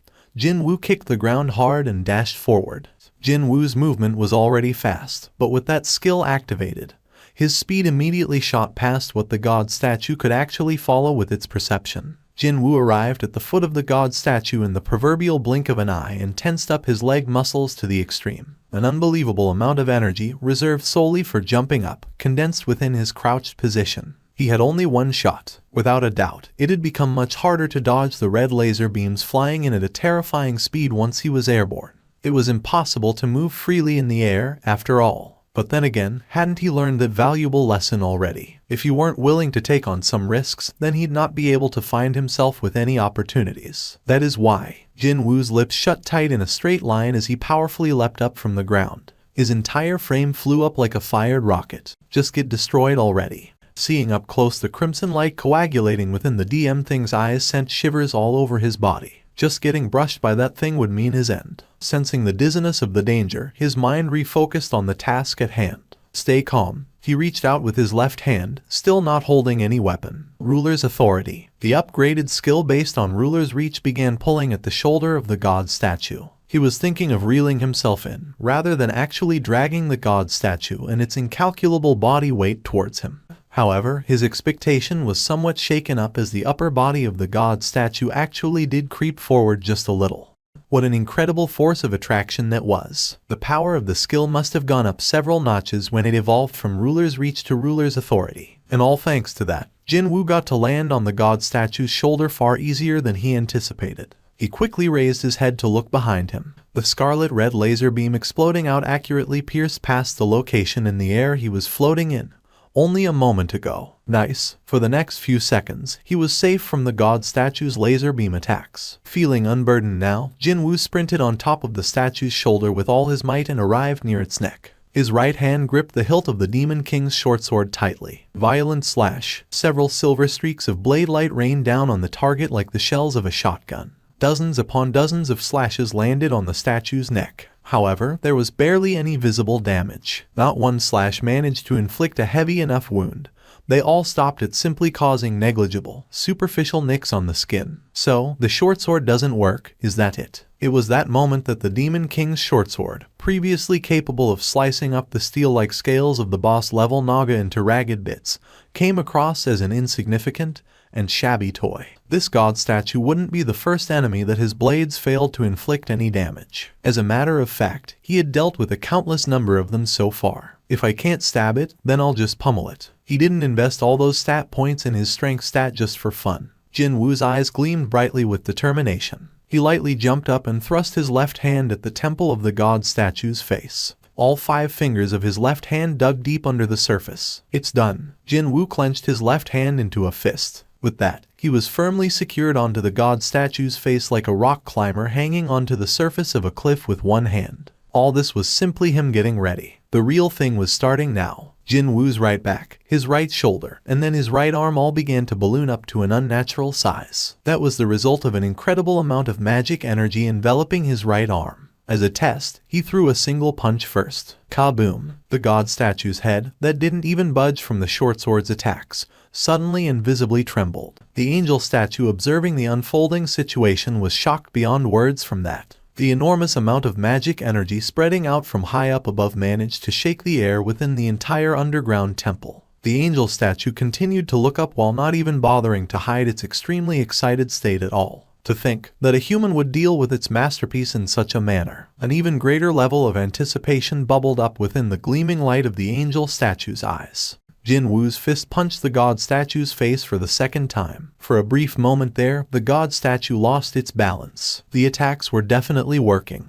Deafening booms reverberated continuously throughout the large dome-shaped temple. Cracks formed on the face of the god statue and spread all over the surface like a spider's web. The tottering god statue tried its best to maintain its balance before it began running towards one of the walls in this massive, open space. The creature's huge legs viciously stomped on the ground. It was trying to crush Jinwoo, still sticking to its face by ramming into the wall. Thick veins bulged on his ballooning arm muscles as a horrifying amount of magic energy filled his limb up. Very good. The physical strength of a level 103. Jinwoo poured all of that into this single fist of his, just before he was about to collide against the wall. Along with the loud noise of a ripened watermelon shattering into pieces, half of the god statue's face was blown away. It eventually faltered and fell down on its knees. The entirety of the empty dome-shaped arena rumbled spectacularly. Jinwoo let out a soft sigh under his breath. Unfortunately, the remaining stone statues continued to move quickly, as if they didn't want him to have this quiet moment to himself. They surrounded him in a circle and closed the distance. Just before they were about to pounce on him, though, Jinwoo stopped looking at his 2 hands and raised his head. Ruler's authority. Boom. Every single stone statue slammed their heads down on the floor and stopped moving altogether. This was the power of the invisible hand, also known as the skill Ruler's authority. Jinwoo returned his gaze back to his hands. I've become even stronger through today's battle. He clenched his fists and unfurled them, before repeating his actions again.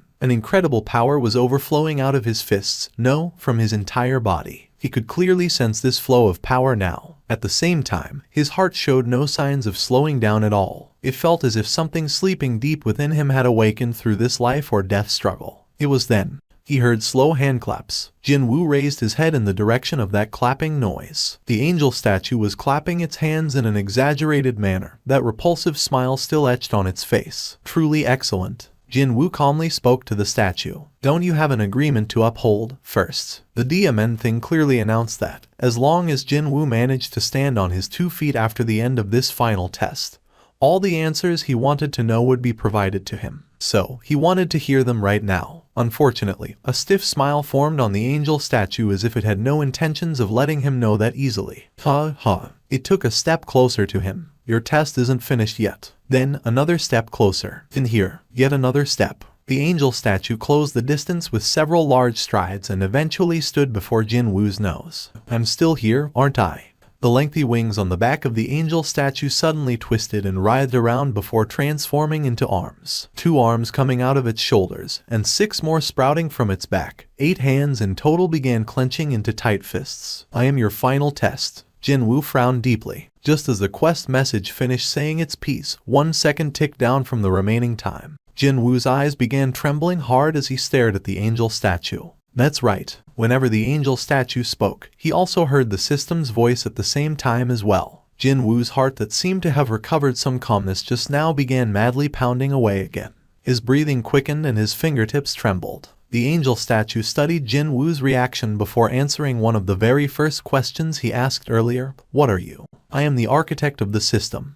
He didn't even have enough time to get surprised. The angel statue suddenly began its attack. A large, tightly clenched fist came flying at him like a flash of light. The attack was coming from too close a distance and its speed was also too fast to evade cleanly.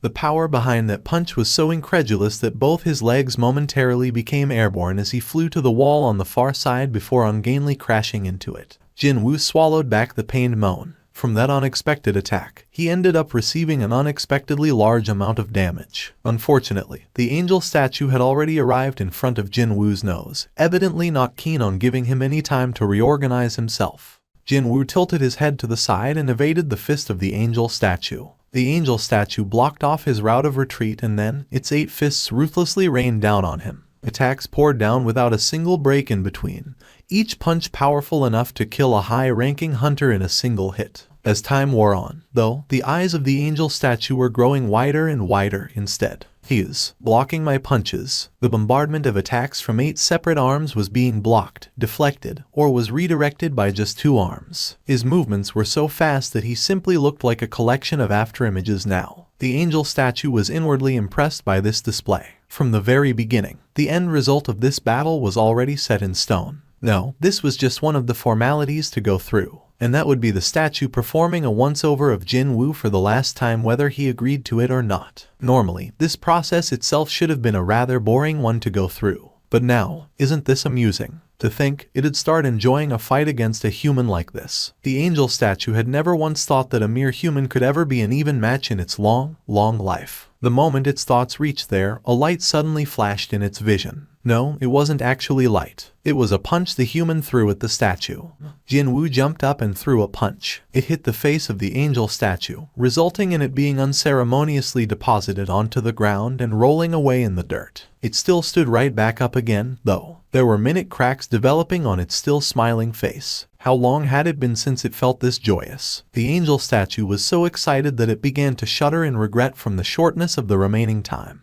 Jinwoo managed to land a good-looking hit on the angel statue, but he didn't bother to celebrate his feat. He instead spat out heavy, labored breaths. It's strong. Indeed, his opponent was way stronger than any enemy he had faced so far. This thing introduced itself as the architect of the system. He felt a warm, sticky liquid sliding down his face. It was his blood. It was trickling out from a tear on his forehead. I guess I didn't dodge everything, huh? He thought that he perfectly countered all those attacks, but it seemed that 1 or 2 did get through to him. What bad luck it was, his blood seeping into his eye and interfering with his vision. On the other hand, the enemy was completely fine. It'd be very hard to describe this situation as a good one for him. Fighting up close puts me in a disadvantage. That was a rather obvious assessment to make. The enemy's physique was several times larger than his, and it also enjoyed the benefit of having 6 more arms, too. Jinwoo immediately activated Ruler's authority towards the angel statue as it turned around to face him. The powerful attack pressing down from the sky to the ground. The technique used to swat the king of the ants, Baru, off the air swooped down on the angel statue's head. However, Jinwoo did a quick double take. The skill that managed to tilt the torso of the massive god statue only managed to tilt the head of the angel ever so slightly. He couldn't be sure, but the opponent seemed to have activated a skill of its own to defend itself. There was no other explanation he could think of other than that one. The angel extended all of its 8 arms out, and the weapons previously held by the stone statues began vibrating on the ground. Isn't that? Jinwoo's eyes widened greatly. The weapons of the stone statues soon rose up in the air and flew towards the angel. 8 different weapons were now tightly grasped in the angel's 8 hands all at once. That's Ruler's reach. Perhaps unsurprisingly, the angel statue also knew how to use the skill Ruler's reach. Its power seemed to be below Jinwoo's own skill, but whatever the case may have been, he now knew what the angel used to counter the attack earlier on. The angel statue jumped up high as if it wanted to touch the ceiling, before landing back down in front of Jinwoo. The stone tiles on the floor couldn't endure against the falling statue's momentum and spat out bits of debris as it shattered into countless pieces. Jinwoo pointed forward with his short sword as he felt the small pebbles pelting him on his ankles. I can do this. He definitely could do this. Jinwoo stared into the angel statue's eyes and calmly drew his breaths in. Immediately, he felt a chill brush run down his back. Sure enough, 8 disparate weapons, such as a sword, a spear, a blade, an axe, a warhammer, etc., flew at his way as if they all possessed individual wills.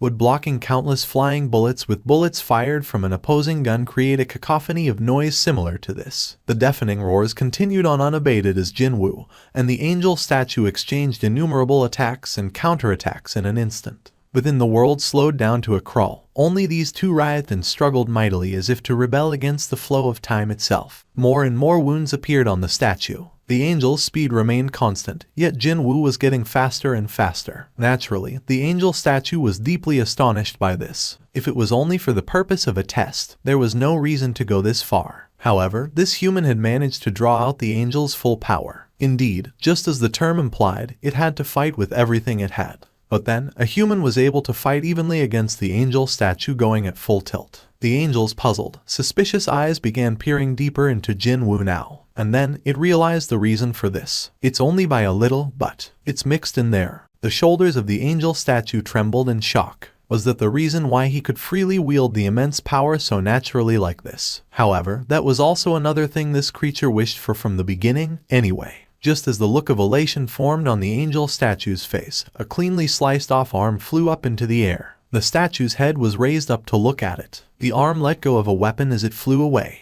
It was the angel's right arm. Even if this statue was not its real body, the pain still got transmitted in full. The angel statue tottered unsteadily and retreated after losing its arm in the blink of an eye. The color of the angel statue's eyes reddened in an instant. Its true nature woke up and it forgot its true purpose, its duty for being here. It cried out in anger, and the fallen, destroyed stone statues all stood right back up. Even the god statue in its partially destroyed head began pushing off the ground as well. Jinwoo could sense all the enemies being reanimated, but he didn't fall into a panic and simply pounced on the angel statue again. The angel statue roared out like a wild beast, and the reanimated stone statues pounced on Jinwoo. And so, the fight between every single thing within this temple and the lone human commenced. Even in the midst of all this chaos, the timer was still resolutely ticking down to 0. Jinwoo's short sword sliced away yet another of the angel statue's arms. This time, it was one of the 6 created out of its wings. Unfortunately, the resistance of the reanimated stone statues was nothing to scoff at.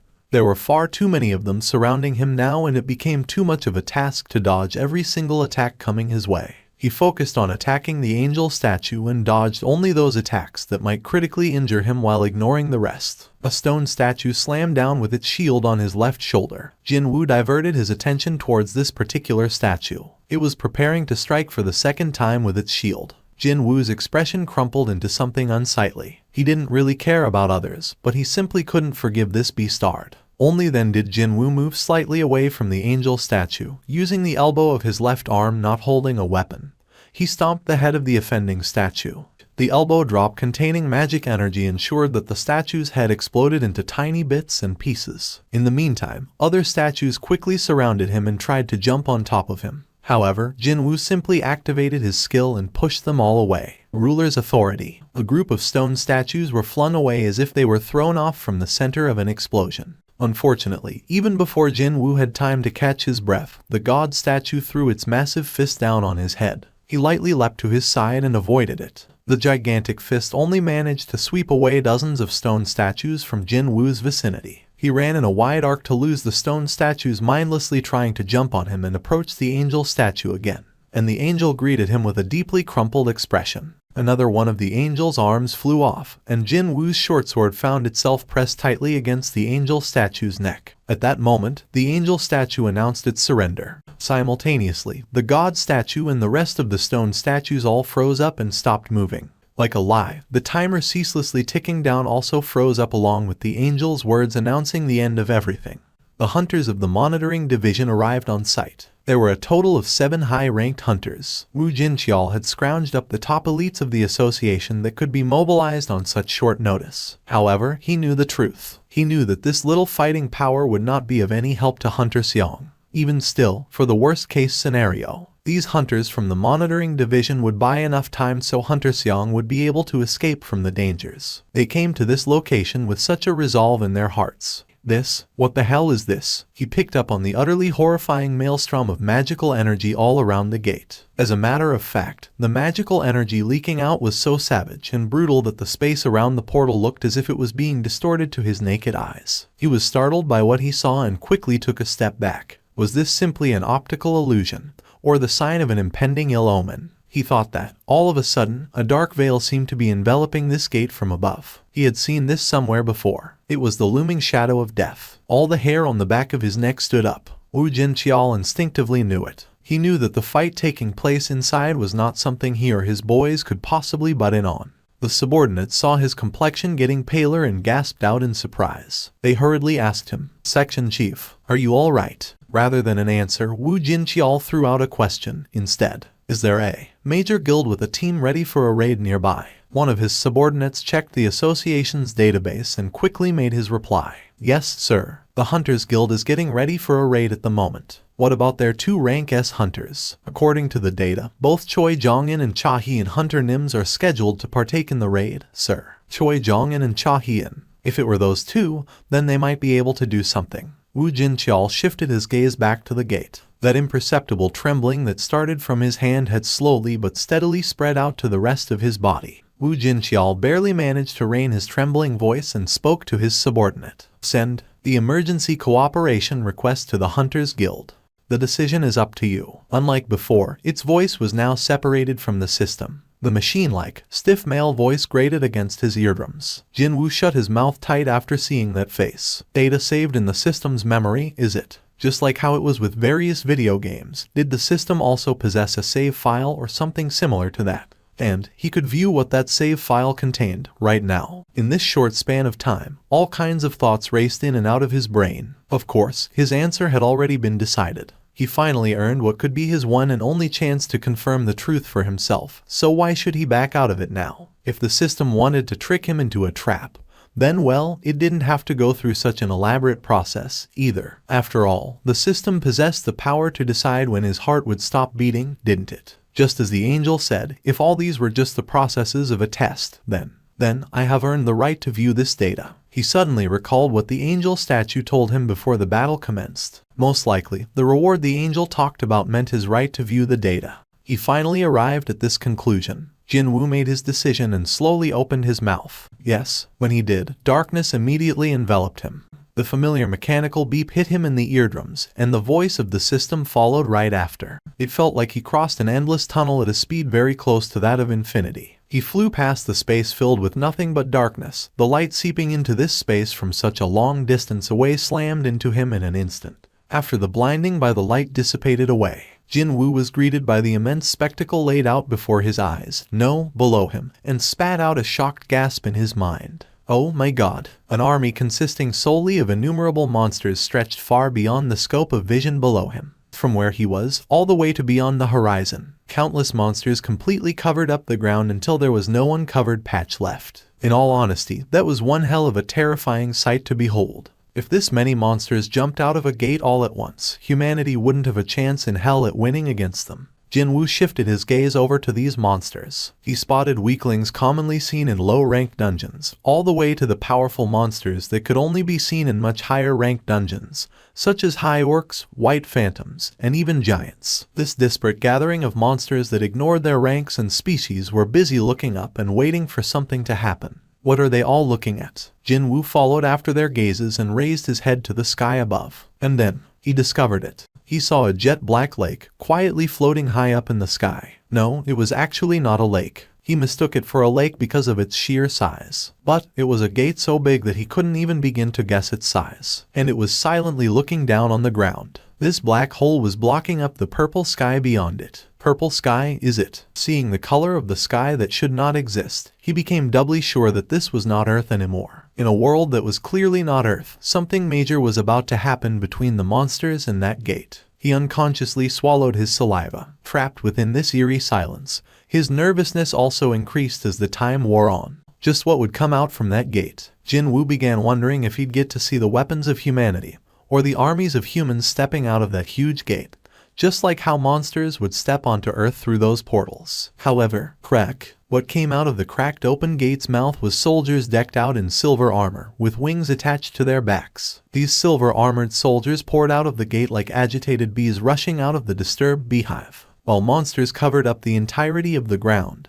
These soldiers in turn utterly blotted out the sky. It was truly a spectacular sight. Jinwoo couldn't stop admiring this incredible view. However, the monsters must have thought rather differently. They began howling at the top of their lungs upon seeing the silver-armored soldiers covering the sky, and began bucking around in agitation. He didn't even have to be a genius to figure out what would happen next. It was war. The flying soldiers became silver drops of light and descended to the ground below. As it turned out, there was more than one gate in the sky. There were several of them, and silver soldiers poured out of them one after the other. Monsters on the ground versus the soldiers of the sky. Two groups, clearly burning with hostile intentions against each other, soon collided just above the ground, and a battle of an indescribable scale and proportion unfolded next. The beastly roars of the monsters shook the land below, and horns being blown by the silver-armored soldiers thunderously resounded out. Weapons collided with other weapons. The sounds of armors shattering noisily rang out. The beastly roars soon morphed into screams and pained groans. The ground below was steadily being dyed the color of blood.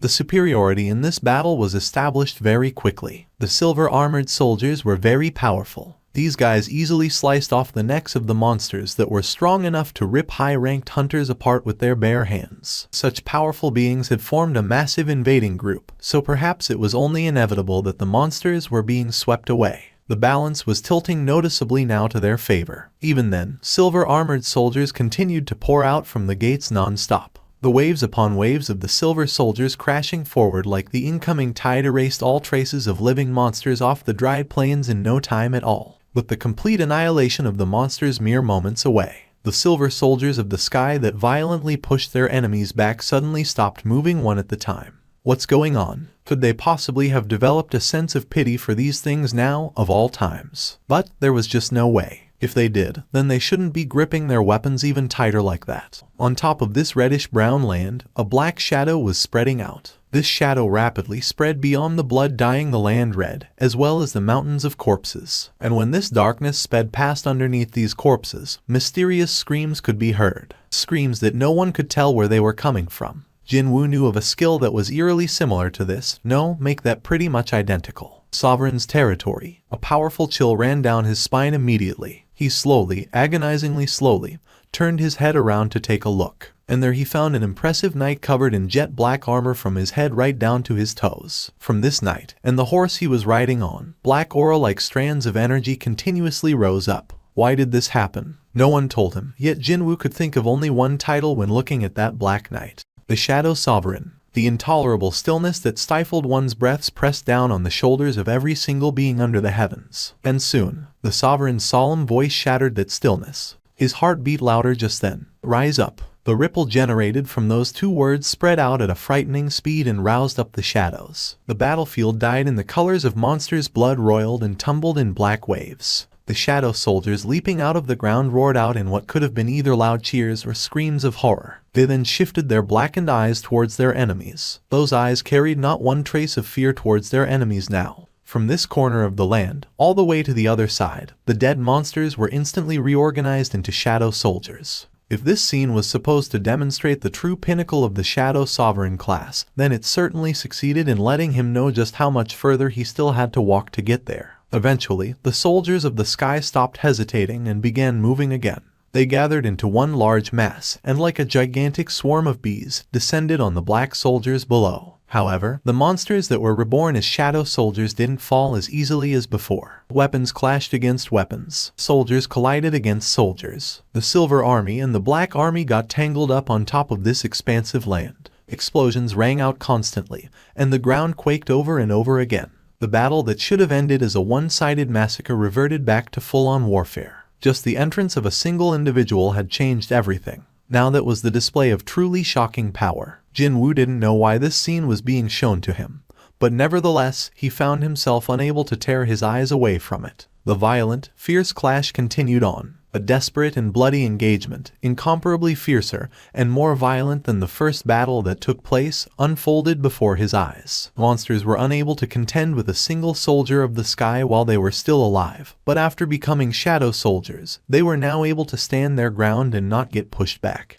The flow of the war shifted very quickly when the Shadow Sovereign stopped issuing commands to his troops from far back and personally stepped forward to enter the fray. The black horse carrying the Sovereign dashed into the battlefield. Whenever he swung his sword, thousands of enemy troops fell to create a pathway, and the dead enemies, without an exception, became shadow soldiers and stood back up. Just one flick of the Sovereign's hand and all those enemy soldiers flying away to safety had their wings broken, and they all crashed back down to earth. Ruler's authority. The areas the Sovereign dashed through got utterly swept away as if a storm rampaged past there. For the first time ever since the two opposing camps started clashing their weapons, the soldiers of the sky were being forced back. Hundreds of thousands, no, millions of silver-clad soldiers couldn't deal with a single enemy, and were constantly pushed back. Jinwoo could only gasp out in admiration at this sheer marvelous spectacle. He thought that the war would come to an end like this. However, just as the shadow soldiers began pushing back the tides of the silver soldiers of the sky, an ominous,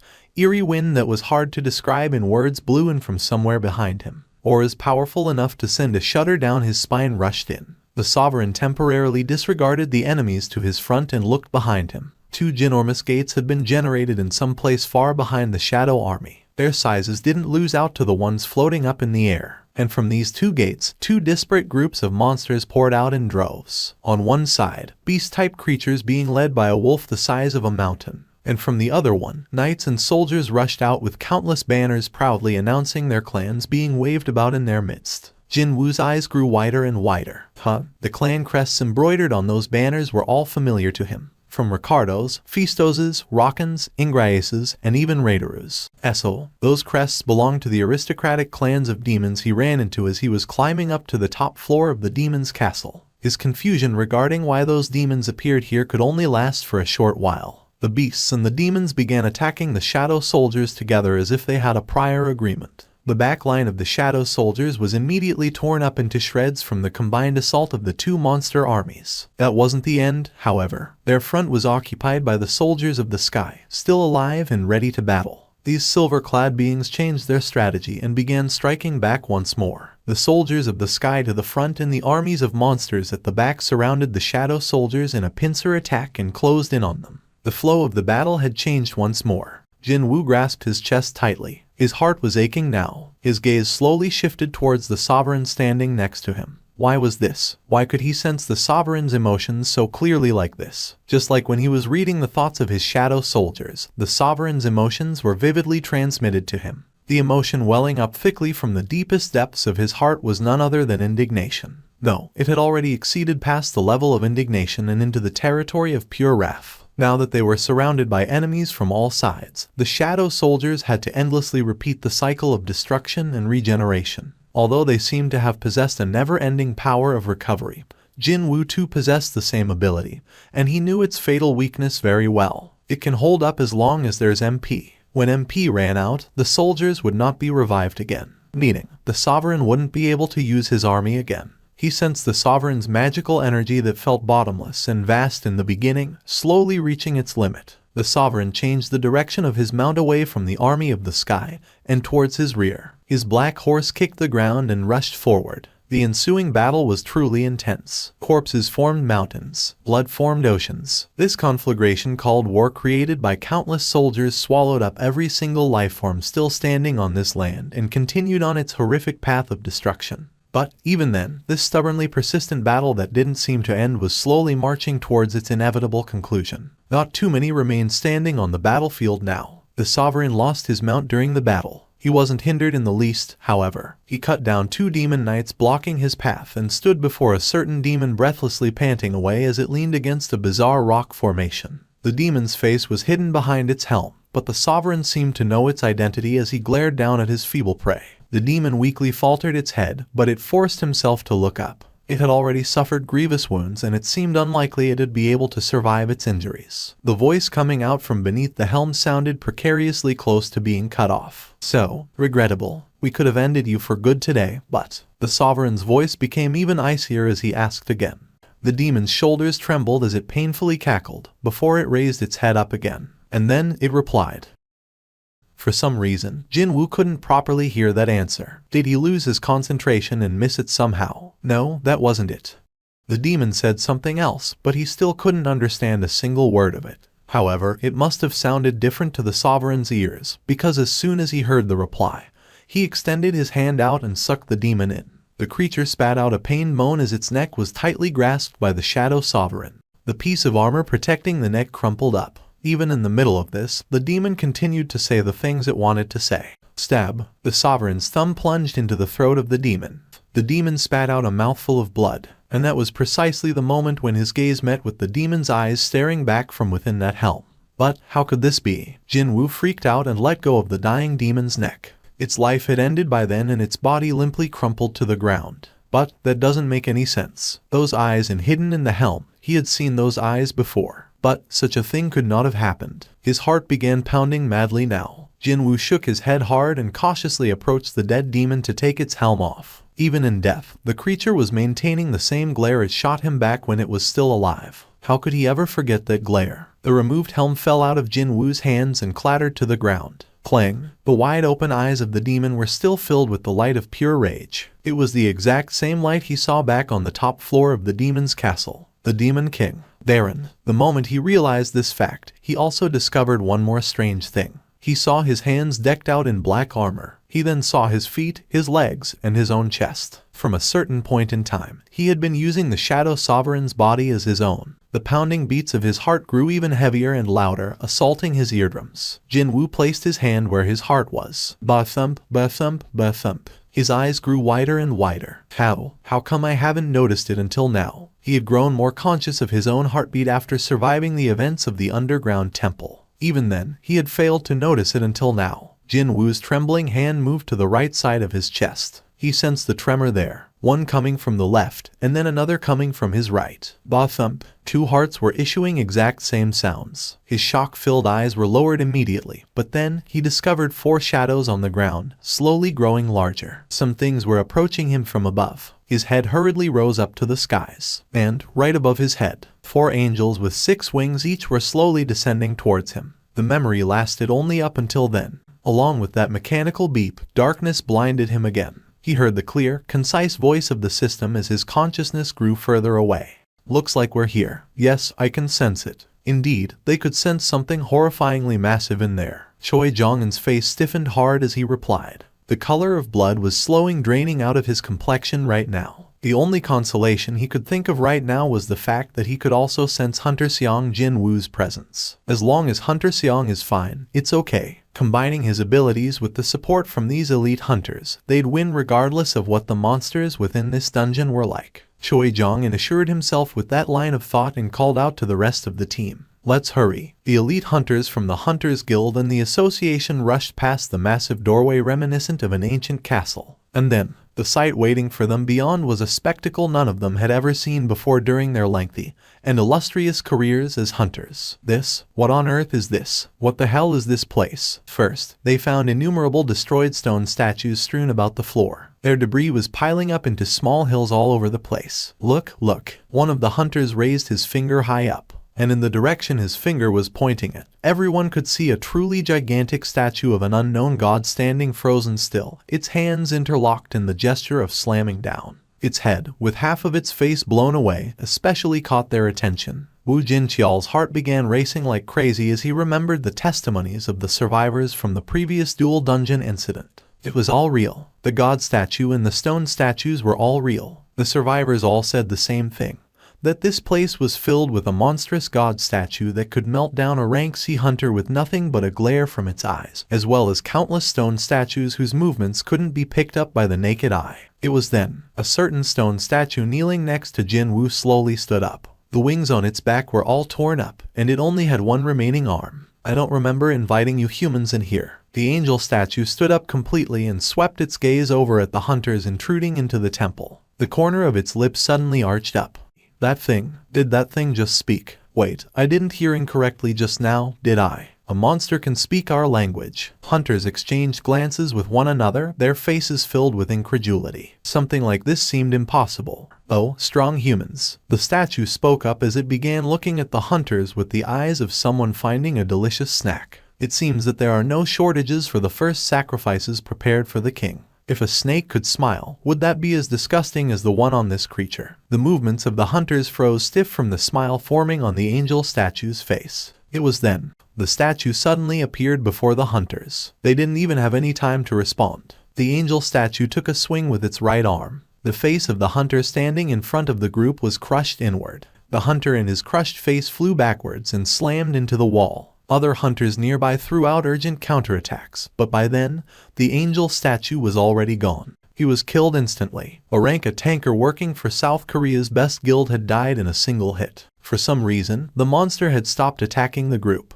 and Jinwoo looked unhurt as he continued to breathe normally. His expression was peaceful, as if he was simply asleep right now. For now, she and others had to buy as much time as possible until Jinwoo woke up. That was the best they could do. It was then the angel statue moved its body this way and that before laughter abruptly broke out from its lips. Haha. The empty interior of the underground temple was suddenly filled up with the echoes of the angel statue's voice. It kept its laughter short and shifted its gaze over to the hunters. Suddenly, an earthquake broke out inside this huge, open chamber. The dark shadow of despair drew upon the faces of the hunters. The broken stone statues were beginning to stand up one by one. That was why. The beastards without heads, beastards with holes in their chests, and even beastards with limbs missing all began standing up. But the absolute worst among them all was the statue of the unknown god that could only be described as truly gigantic. Oh my god. The god statue and the stone statues were standing upright and glaring at the hunters as if they had never been destroyed in the first place. The angel statue spoke to them. "Those who manage to survive until all of my dolls have fallen will be given the opportunity to witness the glorious rebirth of the king.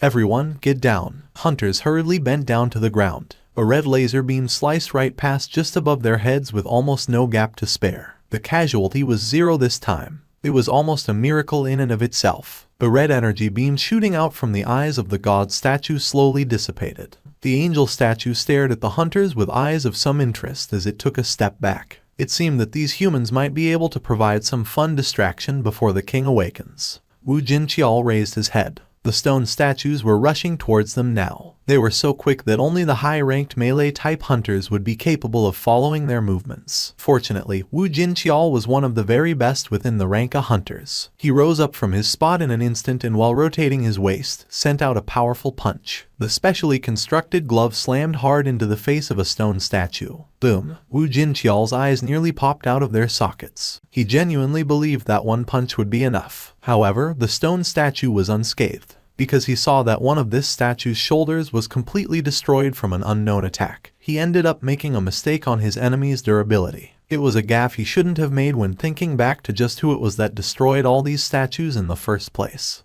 A powerful explosion wrapped the statue up and it flew away. Wu Jinqiao frowned and shook his head hard to recover from the buzzing sensation in his ears. Only then did he get to hear the voice coming from his side. "Are you all right?" It was none other than the ultimate weapon, Choi Jong-in. Wu Jinqiao nodded once to express his gratitude. They simply didn't have enough time to leisurely share a conversation. "Chairman Choi, aggro skills don't work against these things," tankers loudly cried out. What was that? Choi Jong-in's expression hardened considerably. If the aggro skills didn't work on them, then these creatures would instinctively start targeting the physically weakest hunters present.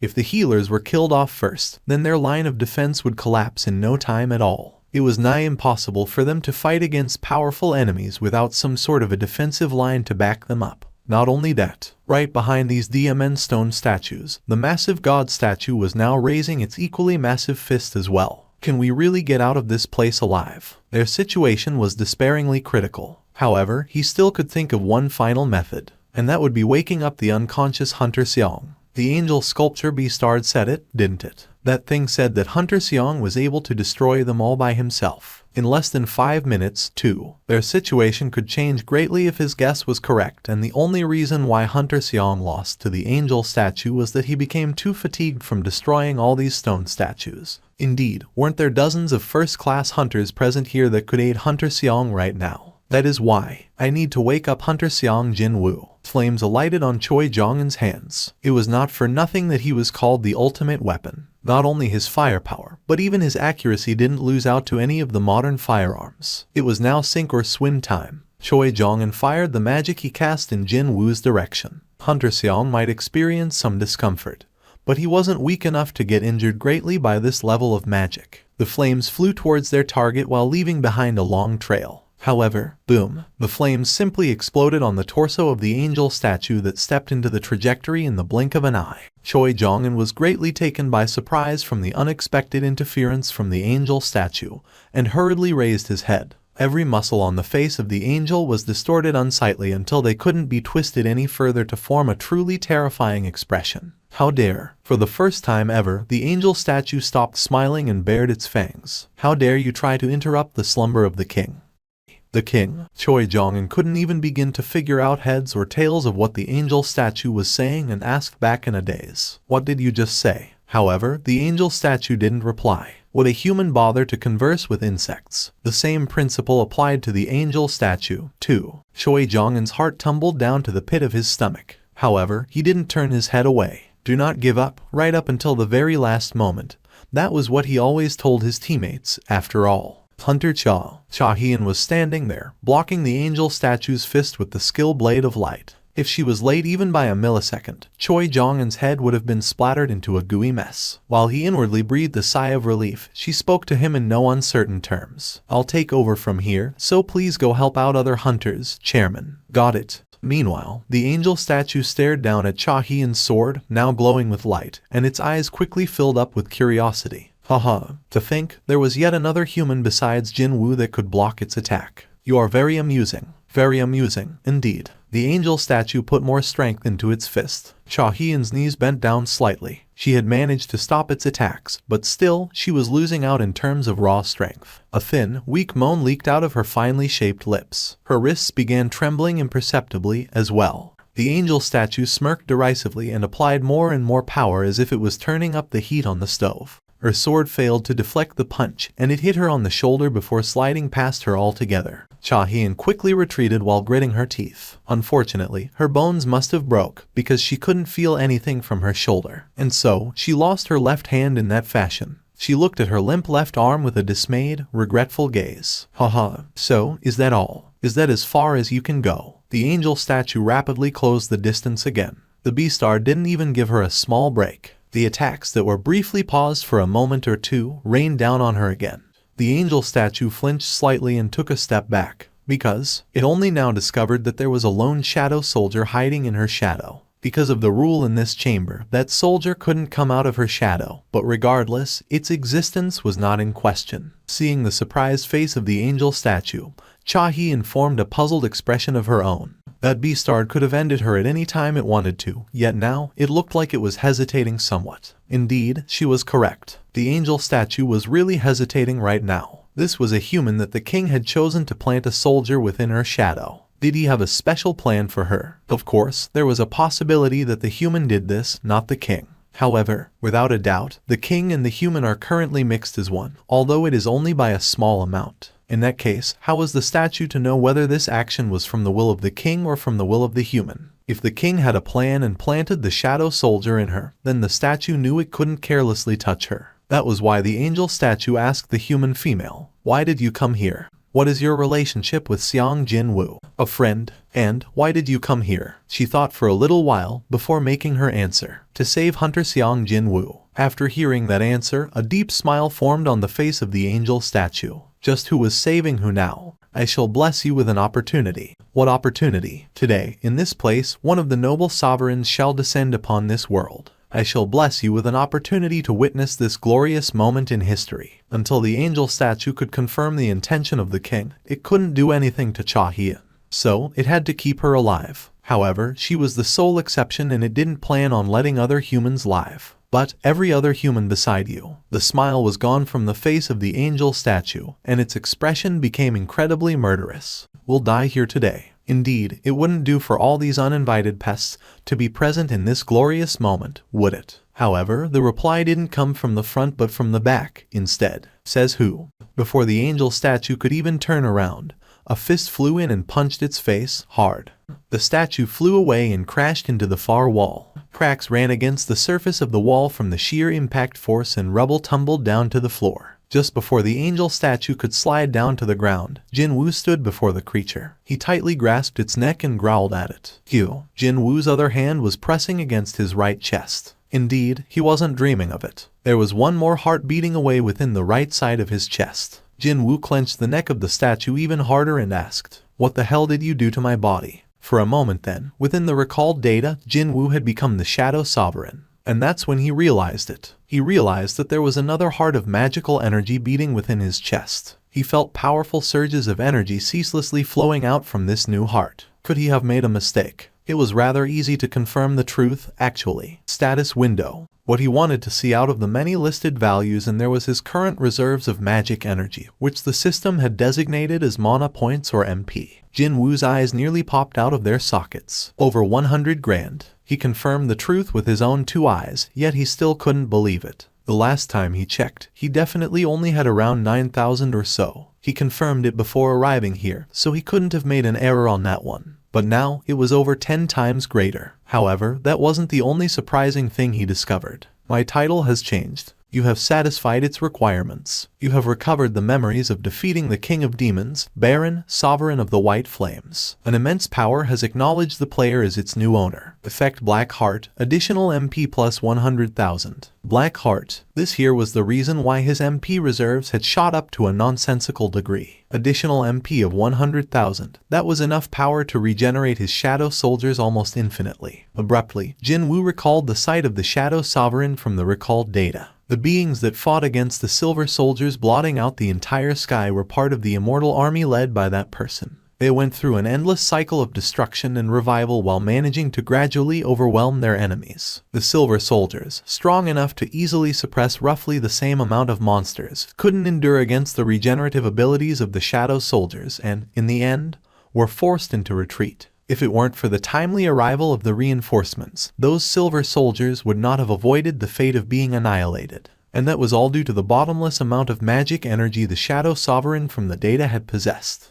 But how can you be? Jinwoo raised his head. A trembling voice was leaking out of the angel statue's mouth. For the first time ever, Jinwoo saw another expression besides that disgusting smile or the one of anger from this statue's face. The emotion revealed by its new expression was clearly fear. The angel statue looked at Jinwoo with true fear and spoke as if it couldn't believe what had happened. How can you still retain your former ego, even with the black heart beating within you? What was that? Jinwoo heard the creature's mutterings and quickly realized two important things. 1. The angel statue was definitely not responsible for this black heart appearing within his body. 2. The result of it waking up within him shouldn't have ended well for him. What is this player thing? What were you trying to do to me? Jinwoo didn't lower his vigilance, so he could shatter this thing's neck at any given moment. However, it seemed that the angel statue wasn't of the right mind to provide an answer. Could it be? Why you DMN Shadow Sovereign, you dare to? Against us? You think other sovereigns will take this lying down? The angel statue glared at Jinwoo and kept muttering out some nonsense. Answer my questions. That was why he went ahead and gained the right to ask for the result of the test. So, it was only right that he demanded the promised rewards be handed over. At that time, red lights flashed from the angel statue's eyes. What's this? Jinwoo heard the hunter's shocked cries and looked behind him. They're coming back. Red lights were burning within the eyes of the god statue and the stone statues that were moved to one corner of the chamber. And then, they began moving again. Haha. The angel statue guffawed out loudly. If you kill me, no one will be able to stop my dolls. So, can you really kill me now? The angel statue glared at Jinwoo with eyes that screamed that question at him. Inferior beings possessed far too many weak points. Since this man was also human, this would be one of his weaknesses, too. Without a doubt, he'd have the so-called friends among those humans. However, quite different from the angel statue's expectation, Jinwoo suddenly formed a smile. He's smiling. Jinwoo asked the dazed statue, "So, what will happen if I kill you first, and then destroy those dolls afterwards?" The angel statue hurriedly replied in a panic, "If you kill me, the architect of the system. You know, I also thought about that." Jinwoo cut the words of the angel statue off. The look in his eyes was rather similar to what the statue had when it was looking at the human hunters earlier on. Here's the thing. Just because the guy who created the system disappears, that doesn't mean the system will suddenly start breaking down, does it? The bluff was called. This human already knew the truth that the angel statue deliberately failed to mention. This was a serious miscalculation on the angel statue's part. It had forgotten with what criteria this particular human being had been selected in the first place. This man, even in the past, was capable of seeing through the set rules. If that's the case, you've forced my hand. The angel statue activated the final hand it possessed. Several more mechanical beeps rang in his head. The exact same message repeated itself again and again. However, the face of the angel statue hardened considerably. It attempted to use the system and do something to Jinwoo, but unfortunately, even the system itself had turned its back on the creature. Jinwoo shrugged his shoulders, causing the angel statue to go berserk in rage. An eye for an eye, a tooth for a tooth. Jinwoo bestowed an appropriate level of punishment to the angel statue that tried to use him. Not just its head, but the entirety of its upper torso had been obliterated. What remained of the creature slid down against the wall and sunk to the ground. It's a bit regretful that I didn't get to hear any answers, but this thing was trying to deceive him from the get-go anyway. Could he be able to believe anything such a creature told him? With this, it's done. As if he was shaking off the regret, Jinwoo lightly shook the dust off his left hand. This is the end of the video. If you guys want to see the next part, then don't forget to subscribe and like the video.